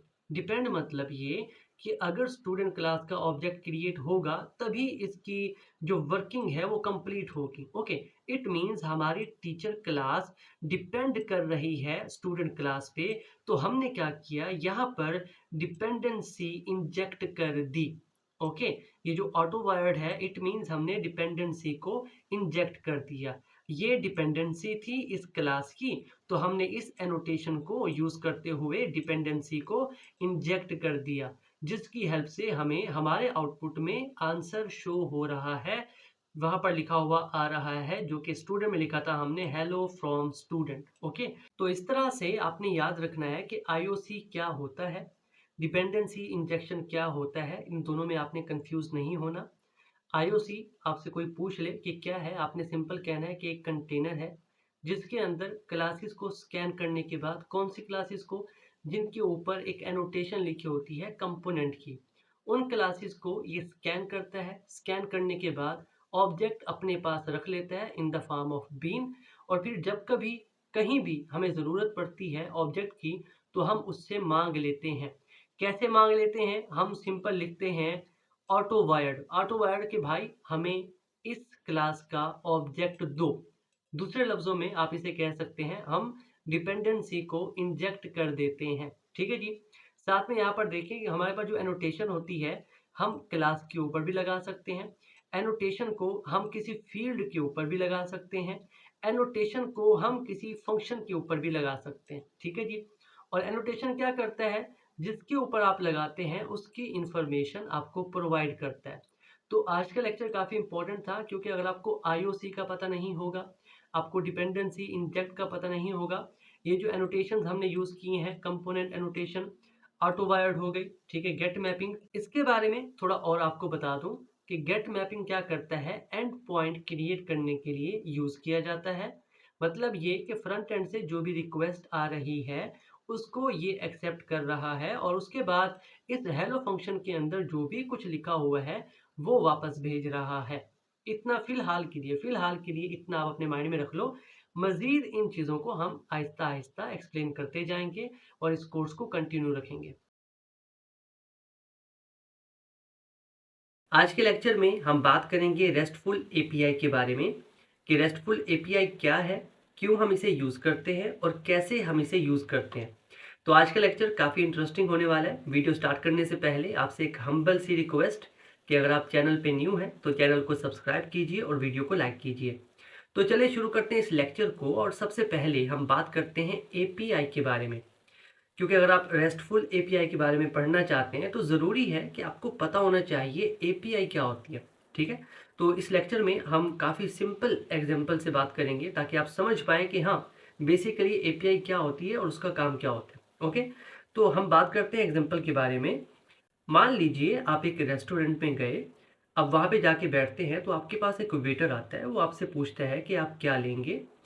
तो आप उससे कहते हैं कि मुझे ये चीज़ें ला कर दो। अब आपने उसे ऑर्डर दे दिया वेटर को। वेटर क्या करता है, आपसे ऑर्डर लेने के बाद वो जाता है किचन में। किचन में जाके जो जो चीज़ें आपने मंगवाई वो बनवाना स्टार्ट कर देता है। वो खुद नहीं बनाता, ठीक है, उसके लिए शेफ़ होते हैं। तो वो सिर्फ उनको बता देता है कि ये ऑर्डर आया है और ये चीज़ें मुझे बना कर दो, ठीक है। अब शेफ़ जो होते हैं किचन में वो ऑर्डर आपका तैयार करते हैं। जब ऑर्डर तैयार हो जाता है आपका, तो वो वेटर जो जो चीज़ें आपने मंगवाई वो चीज़ें लेकर आपके पास आ जाता है, ठीक है। तो हमारी जो एपीआई है वो बिल्कुल इसी वेटर की तरह काम करती है। मतलब ये कि अब मान लीजिए जिस रेस्टोरेंट में आप बैठे हैं वो एक फ्रंट एंड है, ओके, और जो किचन है वो हमारा बैक एंड है। अब वेटर क्या करेगा, अब वेटर जो है वो हमारी एपीआई है, ठीक है। अब आपने कॉन्सेप्ट को समझना है, आप अपने माइंड में रखें कि हम बात कर रहे हैं वेबसाइट के बारे में। अब फ्रंट एंड पे आप बैठे हैं, आपको कुछ चाहिए जो कि रखा हुआ है बैक एंड में, तो आप क्या करोगे, आप एक रिक्वेस्ट भेजोगे, आपकी वो रिक्वेस्ट जो है वो एपीआई हैंडल करेगी, ठीक है। एपीआई उसको लेके जाएगी बैकएंड के पास, जो भी कुछ आपने मंगवाया है, ठीक है, वो सर्वर उसे प्रोसेस करके दे देगा और वो एपीआई वो चीज़ें आपको वापस लाकर दे देगी, ठीक है। इसका मतलब ये हुआ कि एपीआई जो है वो कम्युनिकेशन के लिए यूज़ की जाती है between different software applications, okay. अब एपीआई का फुल फॉर्म क्या है, एपीआई का फुल फॉर्म है एप्लीकेशन प्रोग्रामिंग इंटरफेस। अगर मैं सिर्फ यही शुरू में आपको बता देता कि इसका फुल फॉर्म ये है, तो आप इसकी वर्किंग समझ ना पाते। तो ज़रूरी था कि मैं आपको एक एग्जांपल दूं जिससे आप प्रॉपर समझ पाए कि हाँ एपीआई का काम क्या होता है, ठीक है। तो अब तक हमने सीखा कि एपीआई जो है वो डिफरेंट सॉफ्टवेयर्स के दरमियान कम्युनिकेशन सेट करने के लिए यूज़ की जाती है। चलिए जी, एपीआई के बारे में आप पढ़ चुके, समझ आ गया आपको कि क्या होती है एपीआई। अभी भी समझ ना आया हो तो आप कमेंट सेक्शन में पूछ सकते हैं, मैं उसको आंसर करूंगा, ठीक है। अब हम बात करते हैं रेस्ट एपीआई के बारे में कि रेस्ट एपीआई क्या है। देखिए, रेस्ट का जो फुल फॉर्म है वो है रिप्रेजेंटेशनल स्टेट ट्रांसफर। अभी इससे आपको कुछ समझ नहीं आएगा, ठीक है। हम आसान अल्फाज में इसको सीखने की कोशिश करते हैं। देखें, रेस्ट एपीआई ज़्यादा कुछ नहीं है। इसमें क्या होते हैं, कुछ रूल्स होते हैं, कुछ गाइडलाइंस होती हैं जो कि फॉलो की जाती हैं एपीआईज को क्रिएट करते हुए, ठीक है। रेस्ट का मतलब कि कुछ रूल्स हैं, कुछ गाइडलाइंस हैं जो कि आपको फॉलो करनी है एपीआई को क्रिएट करते हुए, ठीक है। ये चीज़ आपने याद रखनी है, इससे ज़्यादा कुछ याद रखने की ज़रूरत नहीं है। देखिए, जो रेस्ट एपीआई है वो एचटीटीपी प्रोटोकॉल यूज़ करती है, हाइपर टेक्स्ट ट्रांसफर प्रोटोकॉल, और यही प्रोटोकॉल होता है हमारे वेब ब्राउज़र का, ठीक है। अब इस प्रोटोकॉल के अंदर हमारे पास डिफरेंट मेथड्स होते हैं, लेकिन हम बात करेंगे कुछ इंपॉर्टेंट मेथड्स के बारे में। सबसे पहले हमारे पास होता है गेट मेथड, सेकंड मेथड है पोस्ट मेथड, उसके बाद है पुट मेथड, और फिर है हमारे पास डिलीट मेथड। जब भी हमें सर्वर से कुछ डाटा चाहिए होता है, सर्वर से हम कुछ डाटा रिट्रीव करना चाहते हैं, मंगवाना चाहते हैं, तो वहां पर हम यूज करते हैं गेट मेथड का। कंफ्यूज नहीं होना आपने, फिलहाल के लिए हम थ्योरी पे फोकस कर रहे हैं। नेक्स्ट वीडियो में इन सब चीज़ों की हम प्रैक्टिकल इम्प्लीमेंटेशन भी देखेंगे। उसके बाद जब भी हम डाटा सेंड करते हैं सर्वर के पास, फॉर एग्जांपल आपने अक्सर फॉर्म्स देखे होंगे, फॉर्म्स में हम डाटा फिल करते हैं और फिर सबमिट करते हैं, तो जो डाटा हमने फिल किया होता है वो जाता है सर्वर के पास। तो वहाँ पर जो मेथड यूज़ हो रहा होता है वो होता है पोस्ट मेथड। तो पोस्ट मेथड को हम यूज़ करते हैं जब भी हमने सर्वर के पास डाटा को सेंड करना होता है। उसके बाद हमारे पास है पुट मेथड। पुट मेथड को हम यूज़ करते हैं जब भी हमने अपने सर्वर के अंदर जो रखा हुआ डाटा है उसको अपडेट करना हो, ठीक है। लास्ट में डिलीट को हम यूज़ करते हैं जब भी हमने सर्वर के अंदर रखे हुए डाटा को डिलीट करना होता है। तो टोटल ये 4 मेथड्स हैं जिनको हमें मद्देनज़र रखना पड़ता है, जिनका हमें ख्याल रखना पड़ता है जब भी हम रेस्ट एपीआई क्रिएट करते हैं, ठीक है। रेस्ट एपीआई क्या होता है, होती एपीआई है, बट इसके अंदर हमें कुछ गाइडलाइंस को फॉलो करना होता है। ये चीज़ें हैं जो कि बहुत ज़्यादा इम्पॉर्टेंट है। नेक्स्ट वीडियो में हम बात करेंगे कि ये जो मेथड हम पढ़ रहे हैं, गेट, पोस्ट, पुट, डिलीट, इन्हें प्रैक्टिकल किस तरह से किया जाता है, और उसके साथ ही हम बात करेंगे कुछ एपीआईज के बारे में जो कि पहले से बनी हुई हैं, हम उन्हें यूज़ करेंगे और देखेंगे कि किस तरह से हमारी रिक्वेस्ट जा रही है, किस तरह से डाटा हमारे पास आ रहा है। उसके बाद हम अपनी एपीआईज क्रिएट करना सीखेंगे और ये चारों मेथड्स जो हैं, इन चारों मेथड्स को हम अप्लाई करेंगे, ठीक है जी। तो आज के लिए इतना ही। आई होप आपका जो कॉन्सेप्ट है एपीआई का और रेस्ट एपीआई का वो क्लियर हो चुका होगा। फिर भी अगर कुछ बातें हैं जो आपको समझ में नहीं आई तो नेक्स्ट वीडियो में सारी जो चीज़ें हैं, जो कन्फ्यूजन है आपकी, वो क्लियर हो जाएगी। पिछले लेक्चर में हमने काफ़ी डिटेल से बात की एपीआईज़ के बारे में। हमने सीखा कि एपीआई क्या होती है, किस तरह से वर्क करती है। उसके बाद हमने बात की रेस्ट एपीआई के बारे में और फिर हमने कुछ मेथड्स के बारे में पढ़ा। पिछला लेक्चर हमारा काफ़ी इंपॉर्टेंट था। अगर आपने वो लेक्चर मिस किया है तो मैं आपको हाईली रिकमेंड करता हूँ कि आप हमारी प्लेलिस्ट में जाएं, वहाँ पे जाके उस लेक्चर को आप देखें, क्योंकि उसके अंदर जो कॉन्सेप्ट हमने आपको दिया है वो काफ़ी ज़्यादा इंपॉर्टेंट है। वो कॉन्सेप्ट अगर आपको पता है तो आज के लेक्चर को समझने में आपको ज़्यादा मुश्किल नहीं होगी। ठीक है जी। तो आज के लेक्चर में हम उन सारी चीज़ों को प्रैक्टिकल करेंगे जो कि पिछली वीडियो में हमने थियोरेटिकली कवर की थी। तो लेक्चर स्टार्ट करने से पहले आपसे एक हम्बल सी रिक्वेस्ट कि अगर आप चैनल पे न्यू हैं तो चैनल को सब्सक्राइब कीजिए और वीडियो को लाइक कीजिए। तो चलें शुरू करते हैं इस लेक्चर को। अब क्योंकि इस लेक्चर में हम बात कर रहे हैं एपीआई के बारे में, तो सबसे पहले हम कुछ बनी बनाई एपीआईज को यूज करके देखेंगे ताकि आप समझ सकें कि एपीआईज क्या होती हैं और ये कैसे वर्क करती हैं। और साथ ही हम कुछ एपीआई टेस्टिंग टूल्स के बारे में बात करेंगे जो कि हम यूज करेंगे एपीआईज को टेस्ट करने के लिए। तो सबसे पहले हम बात करते हैं उन फ्री एपीआईज के बारे में जो कि इस लेक्चर में हम यूज करेंगे। तो सबसे पहली एपीआई है हमारे पास कैट फैक्ट्स के बारे में। मतलब ये कि ये एपीआई क्या करती है, जब भी आप इसे कॉल करते हैं तो ये बदले में कैट्स के रिलेटेड आपको कोई फैक्ट प्रोवाइड करती है और हर बार एक नया फैक्ट प्रोवाइड करती है। तो इसे हम देखते हैं यूज करके। इसे मैं यहाँ पर पेस्ट करता हूँ, एंटर करते हैं। तो यहाँ पर देखिए हमें बदले में एक फैक्ट मिला कैट्स के रिलेटेड और साथ में इसकी लेंथ भी हमें प्रोवाइड हुई। और ये जो डाटा हमें मिला है ये जेसन के फॉर्मेट में है। क्योंकि ऐसा होता है बाज़-औक़ात कि जब क्लाइंट से रिक्वेस्ट आती है सर्वर के पास, तो सर्वर क्या करता है, कभी-कभी वो सिर्फ़ डाटा सेंड करता है, वो पेज सेंड नहीं करता। तो जब भी डाटा आता है सर्वर से तो वो जेसन के फॉर्मेट में होता है। अगर जेसन के बारे में आप मज़ीद जानना चाहते हैं तो मुझे कमेंट सेक्शन में बताइए, हम उसके रिलेटेड एक वीडियो बना लेंगे। अब देखिए इसे अगर मैं रिफ्रेश करता हूँ, तो जैसे ही रिफ्रेश करते हैं तो अब हमारे पास एक नया फैक्ट आया है और साथ में इसकी लेंथ भी आई है। तो हर बार ये एपीआई आपको एक नया फैक्ट प्रोवाइड करेगी कैट्स के रिलेटेड। इसी तरह से एक और एपीआई है जिसे हम यूज़ करते हैं और ये है डॉग इमेजेस। मतलब ये कि ये एपीआई आपको डॉग्स की इमेजेस प्रोवाइड करती है। ठीक है जी। इसे यहाँ पर पेस्ट करते हैं और जैसे ही एंटर करते हैं तो ये क्या करेगी, आपको एक इमेज का एड्रेस प्रोवाइड करेगी, एक यूआरएल प्रोवाइड करेगी। अगर आप ये इमेज देखना चाहते हैं सिंपल इसे कॉपी करें, इसे यहाँ पर पेस्ट करें। जैसे ही एंटर करते हैं तो हमें एक डॉग की इमेज यहाँ पर शो हो रही है। दोबारा से अगर हम इसे रिफ्रेश करें तो अब की बार हमारे पास जो इमेज का यूआरएल आया है ये डिफरेंट इमेज होगी। इसे मैं यहाँ से कॉपी करता हूँ, ठीक है, और यहाँ पेस्ट करते हैं, एंटर करते हैं। तो अब के बार हमारे पास जो इमेज आई है डॉग की वो डिफरेंट है। ओके, तो ये एपीआई क्या करती है, रैंडम इमेजेस प्रोवाइड करती है डॉग्स की। ठीक है, और ये भी जो हमारे पास डाटा आ रहा है ये भी किस फॉर्मेट में आ रहा है, ये भी जेसन के फॉर्मेट में आ रहा है। अब बात करते हैं कुछ एपीआई टेस्टिंग टूल्स के बारे में जिनको हम यूज करते हैं जब भी हम एपीआई को टेस्ट करना चाहते हैं। अब सबसे पहला जो टूल है वो है पोस्टमैन, जिसे काफ़ी बार हम यूज़ करते हैं, काफ़ी फेमस भी है। बट उसे यूज़ करने के लिए आपको पहले उसे डाउनलोड करना पड़ेगा, फिर अपनी मशीन पे उसे इंस्टॉल करना पड़ेगा।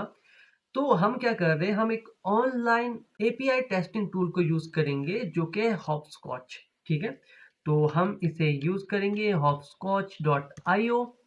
तो ये वेबसाइट आपको कुछ इस तरह से शो होगी। ठीक है जी। यहाँ पर हम सबसे पहले वही जो डॉग की है उसे यूज़ करते हैं।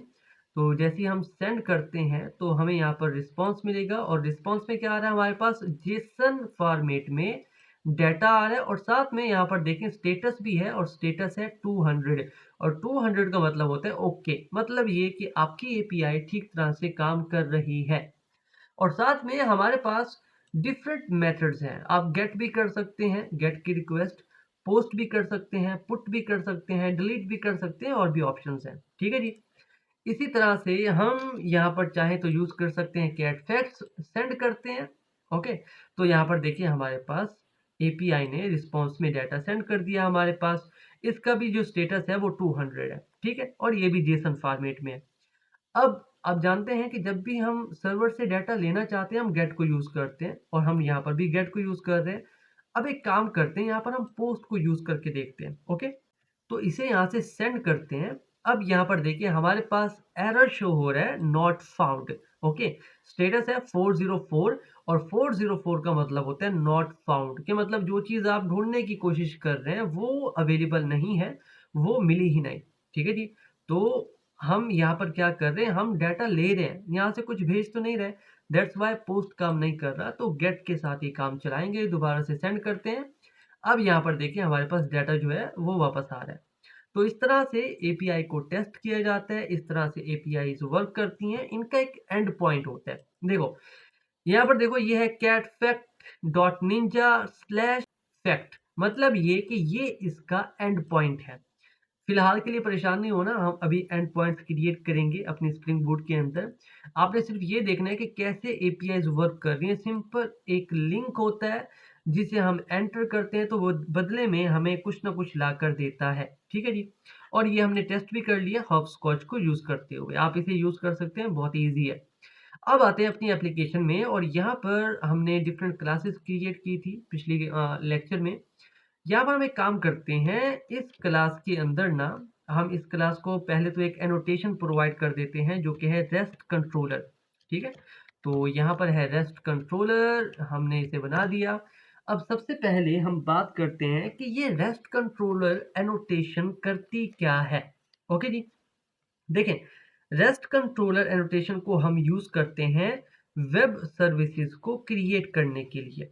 ठीक है, दूसरी बात, रेस्ट कंट्रोलर जो है वो क्लास लेवल होता है, मतलब ये जो एनोटेशन है ये आप क्लास के ऊपर यूज कर सकते हैं, इसलिए हम इसे कहते हैं क्लास लेवल एनोटेशन। उसके बाद ये जो एनोटेशन है रेस्ट कंट्रोलर, ये क्या काम करती है, ये क्लास को इस काबिल बनाती है, ये पावर देती है कि अगर क्लाइंट की तरफ से कोई रिक्वेस्ट आ रही है तो ये उस रिक्वेस्ट को हैंडल कर सके। मतलब ये कि क्लाइंट क्या करता है, या तो गेट करेगा रिक्वेस्ट, या पोस्ट, या पुट, या डिलीट, या कोई और रिक्वेस्ट करेगा।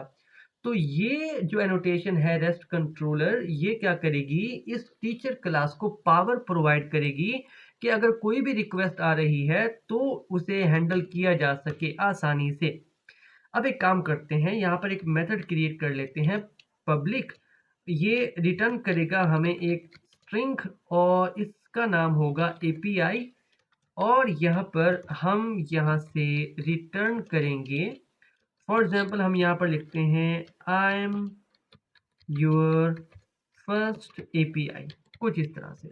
ओके, अब ठीक है, ये तो हमने क्रिएट कर लिया मेथड। अब यहाँ पर मैंने पब्लिक क्यों यूज किया वो मैं आपको समझाता हूँ। देखें, जब भी आप रेस्ट कंट्रोलर एनोटेशन यूज करते हैं किसी क्लास के ऊपर, तो उस क्लास के अंदर जितने भी मेथड्स होने चाहिए वो सारे पब्लिक होने चाहिए। क्यों पब्लिक होनी चाहिए, देखो अगर क्लाइंट रिक्वेस्ट भेजता है, ठीक है, तो बदले में हमें कुछ उसे देना पड़ेगा, मतलब क्लाइंट जो है वो एक्सेस कर सके इस क्लास के अंदर रखे हुए फंक्शंस को। तो अगर ये फंक्शंस प्राइवेट होंगे तो क्लाइंट एक्सेस नहीं कर पाएगा। दैट्स वाई ये जरूरी है कि आप इन्हें पब्लिक ही सेट करें। ठीक है, तो मैंने पब्लिक सेट कर दिया। बट अभी एंड पॉइंट नहीं है हमारे पास, हमने एंड पॉइंट भी तो क्रिएट करना है कि जहां पर जाके यूजर एक्सेस कर सके। तो एंड पॉइंट कैसे क्रिएट करते हैं, उसके लिए हम एनोटेशन का यूज करेंगे, और एनोटेशन होगी हमारे पास गेट मैपिंग की। ठीक है, हम इसे यूज कर लेते हैं गेट मैपिंग, और इसके अंदर हम एक एंड पॉइंट क्रिएट कर देते हैं। हम कहते हैं कि अगर कोई भी एपीआई लिखता है आकर, ठीक है, हमारे यूआरएल के अंदर, तो उसे बदले में ये मैसेज शो होना चाहिए। और यहाँ पर हम रिक्वेस्ट कौन सी एक्सेस कर रहे हैं, हम गेट को हैंडल करेंगे। ठीक है, मतलब गेट आ रही है तो हम कर लेंगे। तो इसे सेव करते हैं, एक बार अपनी एप्लीकेशन में आते हैं और इसे रन करते हैं, रन जावा। वेट करते हैं और यहाँ पर देखें, ओके ये रन हो रहा है। यहाँ पर देखें, इसने कहा कि पोर्ट नंबर 9191 पे आपकी जो एप्लीकेशन है वो रन हो रही है। मेरी तरफ 9191 है, आपकी तरफ होगा 8080। मेरी तरफ क्यों है 9191, क्योंकि हमने एप्लीकेशन प्रॉपर्टीज वाली फाइल के अंदर सर्वर पोर्ट को चेंज कर दिया था, 9191 सेट कर दिया था। ठीक है, तो परेशान नहीं होना कि मेरी तरफ 9191 आ रहा है और आपकी तरफ 8080 आ रहा है, तो परेशान नहीं होना। यहाँ पर देखें ये है हमारा 9191, एंटर करते हैं तो ये हमारा कोड शो हो रहा है। ठीक है, ये हमारी स्टैटिक एचटीएमएल फाइल है जो कि हमने क्रिएट की थी, ये वाली। इसे क्रॉस कर देता हूँ, यहाँ पर यही हमें शो हो रहा है, बट हम इसको एक्सेस करना चाहते हैं। कैसे करेंगे? तो जो एंड पॉइंट क्रिएट किया था उसे हम यहाँ पर यूज करेंगे, एपीआई। एंटर करते हैं तो यहाँ पर देखें मैसेज शो हो रहा है, आई am your first API. Okay, तो इस तरह से हमने यहाँ पे बैठे हुए क्लाइंट से रिक्वेस्ट भेजी। हमने कहा कि ये एंड पॉइंट है, इसके रिलेटेड जो कुछ भी है हमें प्रोवाइड कर दो। तो यहाँ पर इसने हमें ये चीज़ें प्रोवाइड कर दी। ठीक है, अब इसके बाद एक और इम्पोर्टेंट पॉइंट जो मैं आपको यहाँ बताना चाहता हूँ, हम यहाँ पर एक और एनोटेशन भी यूज़ कर सकते हैं, जिसे हम नाम देते हैं रिक्वेस्ट मैपिंग का। ठीक है, तो हम यहाँ पर रिक्वेस्ट मैपिंग को यूज़ करते हैं। ठीक है, और साथ में मैं इसे कोई एंड पॉइंट भी प्रोवाइड कर देता हूँ। फॉर एग्जाम्पल मैं यहाँ पर सेट कर देता हूँ माई। ठीक है, इतना हो गया, मैं इसे सेव करता हूँ। अब एक काम करते हैं, अपनी इस एप्लीकेशन को रिफ्रेश कर लेते हैं। ठीक है, ये रिफ्रेश हो रही है। ओके, वेट करते हैं हम जब तक ये रिफ्रेश हो जाए। ओके, 9191 पोर्ट पे है, तो वापस जाते हैं, इसको हम करते हैं एंटर। ठीक है, अब मैं दोबारा से एक्सेस करना चाहता हूँ उस एंड पॉइंट को जो कि है एपीआई। एंटर, तो यहाँ पर हमें शो हो रहा है एक एरर मैसेज। मतलब ये कि अब हम उसे एक्सेस नहीं कर पा रहे, क्योंकि हमने यहाँ पर एक और एनोटेशन को यूज़ किया जिसका नाम हमने रखा, मतलब हमने नहीं रखा, पहले से रखा हुआ है। उसका नाम है रिक्वेस्ट मैपिंग का। अब क्या हो रहा है देखो, एक क्लास के अंदर ना काफ़ी सारे एंड पॉइंट्स हो सकते हैं। ठीक है जी, मान लो मैं इसे यहाँ से कॉपी कर लेता हूँ। ठीक है, इसे क्रॉस करते हैं और मैं इसे पेस्ट कर देता हूँ। इसे पेस्ट किया और इसे पेस्ट किया, इनके नाम मैं चेंज कर देता हूँ। For example this is API 1 method, this is API 2 method and this is API 3 method. और यहाँ पर भी हम मेंशन कर देते हैं कि ये एपीआई 1 है और ये एपीआई 2 है और ये एपीआई 3 है। और यहाँ पर जो एंड पॉइंट है वो भी चेंज कर देते हैं, this is and point API 1, this is and point API 2 and this is and point API 3। इतना काम हो गया। अब क्या होगा, अब मुझे अगर इन तक पहुँचना है तो पहले मुझे इसे यूज़ करना पड़ेगा। ठीक है? कैसे, मैं आपको समझाता हूँ। सबसे पहले तो हम यहाँ पर आ गए। ठीक है? और यहाँ पर मैं लिखूँगा माई। अब जैसे ही मैंने माई लिखा ना, सर्वर समझ गया। सर्वर क्या समझ गया, उसने कहा कि हाँ, माई लिखा है तो मतलब इस क्लास के अंदर जो मेथड्स लिखे हुए हैं, जो एपीआईज़ हैं या जो एंड पॉइंट हैं, यूज़र उनको एक्सेस करना चाह रहा है। तो मतलब इसके ज़रिए यूज़र इस क्लास तक पहुँच गया। ठीक है भाई, मैं यहाँ तक पहुँच गया हूँ। आगे अब मुझे कहाँ जाना है? अब आगे हमें बताना पड़ेगा। फॉर एग्ज़ाम्पल हम एपीआई 1 तक जाना चाहते हैं। ठीक है? और बाय द वे मैं इसे सेव कर लूँ, मैंने इसे सेव नहीं किया। ठीक है? ये चीज़ें करने के बाद और मैं इसे रिफ्रेश कर लेता हूँ। ठीक है? दोबारा से, ताकि हमें कोई परेशानी ना हो। एक बार रिफ्रेश कर लेते हैं। ओके, सो 9191। ठीक है जी, वापस आते हैं। अब मैं पहले तो इसे रिफ्रेश कर लेता हूँ, एंटर करते हैं। ठीक है, काम कर रहा है। अब यहाँ पर सबसे पहले तो मैं लिखूंगा माई। माई लिखने से मैं पहुंच गया उस क्लास के ऊपर जिसके ऊपर मैंने लिखा हुआ है रेस्ट कंट्रोलर। ठीक है, अब उसके अंदर मेरे पास है एपीआई 1, मैं उस तक जाना चाहता हूँ। एंटर करते हैं तो यहाँ पर देखिए मेरे पास आ रहा है आई एम योर फर्स्ट एपीआई। इसी तरह से अगर मैं करता हूँ एपीआई 2 और एंटर करते हैं, then I am your first API और ये 2। तो इस तरह से ये जो हमने एनोटेशन यूज़ की इस टीचर क्लास के अंदर जो कि है रिक्वेस्ट मैपिंग, ये इस तरह से काम करती है। आई होप आप समझ चुके होंगे। अभी तक हमने जितने भी एंड पॉइंट्स क्रिएट किए सबके अंदर हमने गेट को यूज़ किया और आप समझ चुके होंगे कि गेट कैसे यूज़ होता है। जब भी सर्वर से कुछ चाहिए होता है तो वहाँ पर हम गेट मैपिंग को यूज़ करते हैं। और यहाँ पर देखिए हमारा काम जो है स्प्रिंग बूट के अंदर वो एनोटेशन की हेल्प से बहुत ज़्यादा आसान हो जाता है। हम सिर्फ एक एनोटेशन लगा देते हैं और हमारा काम ख़त्म हो जाता है। एंड पॉइंट क्रिएट हो गया, आप उसको रिक्वेस्ट करें, बदले में आपको जो कुछ भी होगा वो रिटर्न हो जाएगा, बहुत ही आसान तरीके से, बहुत ही आसान वे में। ठीक है जी। तो ये जो 2 एपीआईज़ मैंने यूज़ कराई हैं, यहाँ पर कैट्स वाली और डॉग्स वाली, ये दोनों मैं डिस्क्रिप्शन में दे दूँगा। आपने क्या करना है, इन दोनों को यूज़ करके देखना है, ठीक है? मज़ीद आप खुद से फाइंड करें कुछ फ्री एपीआईज़ को, उनको यूज़ करने की कोशिश करें। साथ में आप ये जो हमने मेथड आपको सिखाया है, इसके अंदर गेट मैपिंग, ठीक है? हमने रेस्ट कंट्रोलर के बारे में बात की, हमने रिक्वेस्ट मैपिंग के बारे में बात की। इनको आपने पूरी तवज्जो के साथ पढ़ना है, अच्छे से समझना है। ठीक है जी? तो आज के लिए इतना ही, मिलते हैं आपसे नेक्स्ट वीडियो में, तब तक के लिए keep connected and keep coding. Thank you.